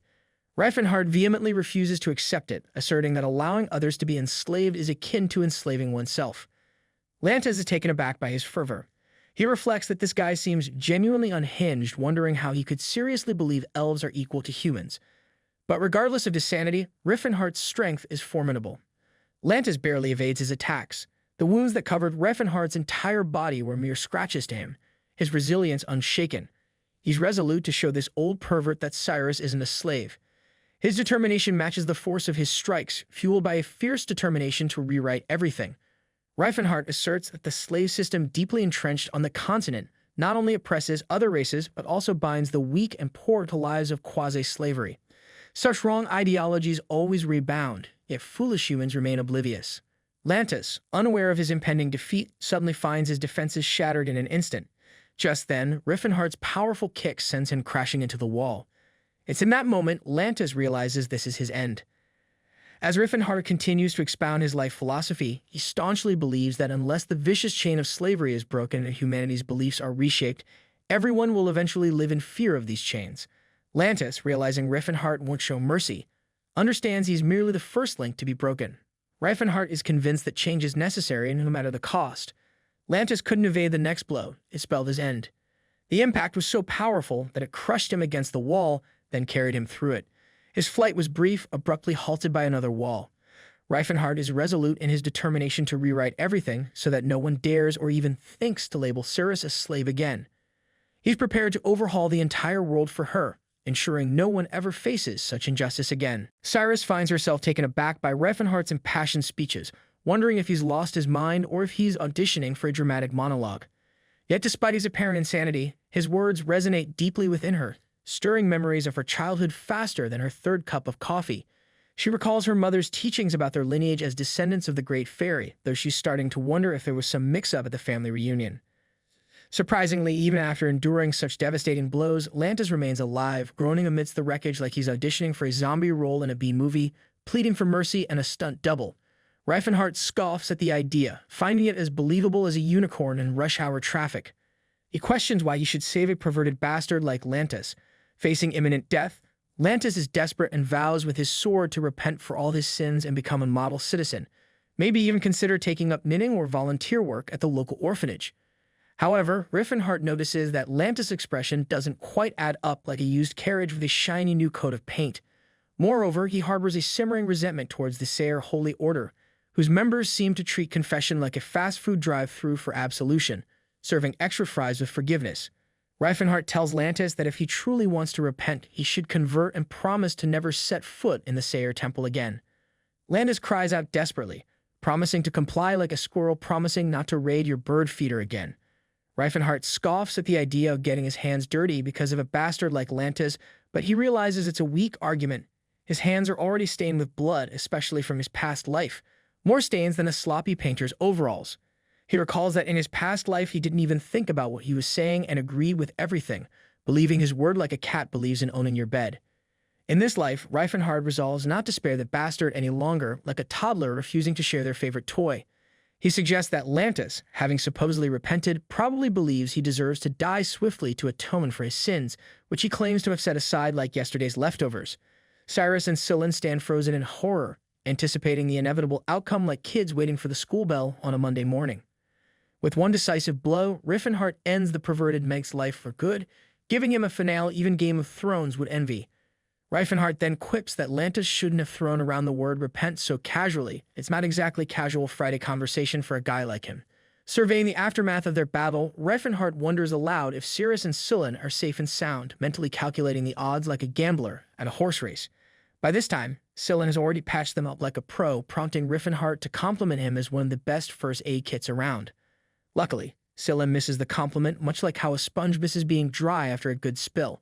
Suddenly, Cyrus speaks up, asking Rifenhardt if his body is okay. This emotional blow hits harder than anything Lantis dealt.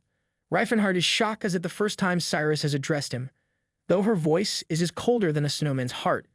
Cyrus finds him a little weird to react like that. Meanwhile, Romad and a few other soldiers attempt a covert retreat, hoping to vanish like socks in a dryer. Unfortunately for them, Scylla's eagle eyes catch their sneaky maneuvers, proving he's as sharp as a tack. Rifenhardt's tone shifts to a menacing octave as he confronts them about their escape plan, making it clear they won't be slipping away like a ninja in the night. He warns them that if they attempt it again, they'll be in for an adventure so wild even their grandmothers wouldn't believe it. I hope that you liked today's video, and if you did, hit that like button as today's goal is 1,500 likes. Comment part 3 down below for the next part. Also, consider subscribing with the notification bell on to get notified as soon as a new video drops onto the channel. You can also join the channel to support me financially and watch videos before public release. I'll meet you in the next video. Until then, thanks for watching.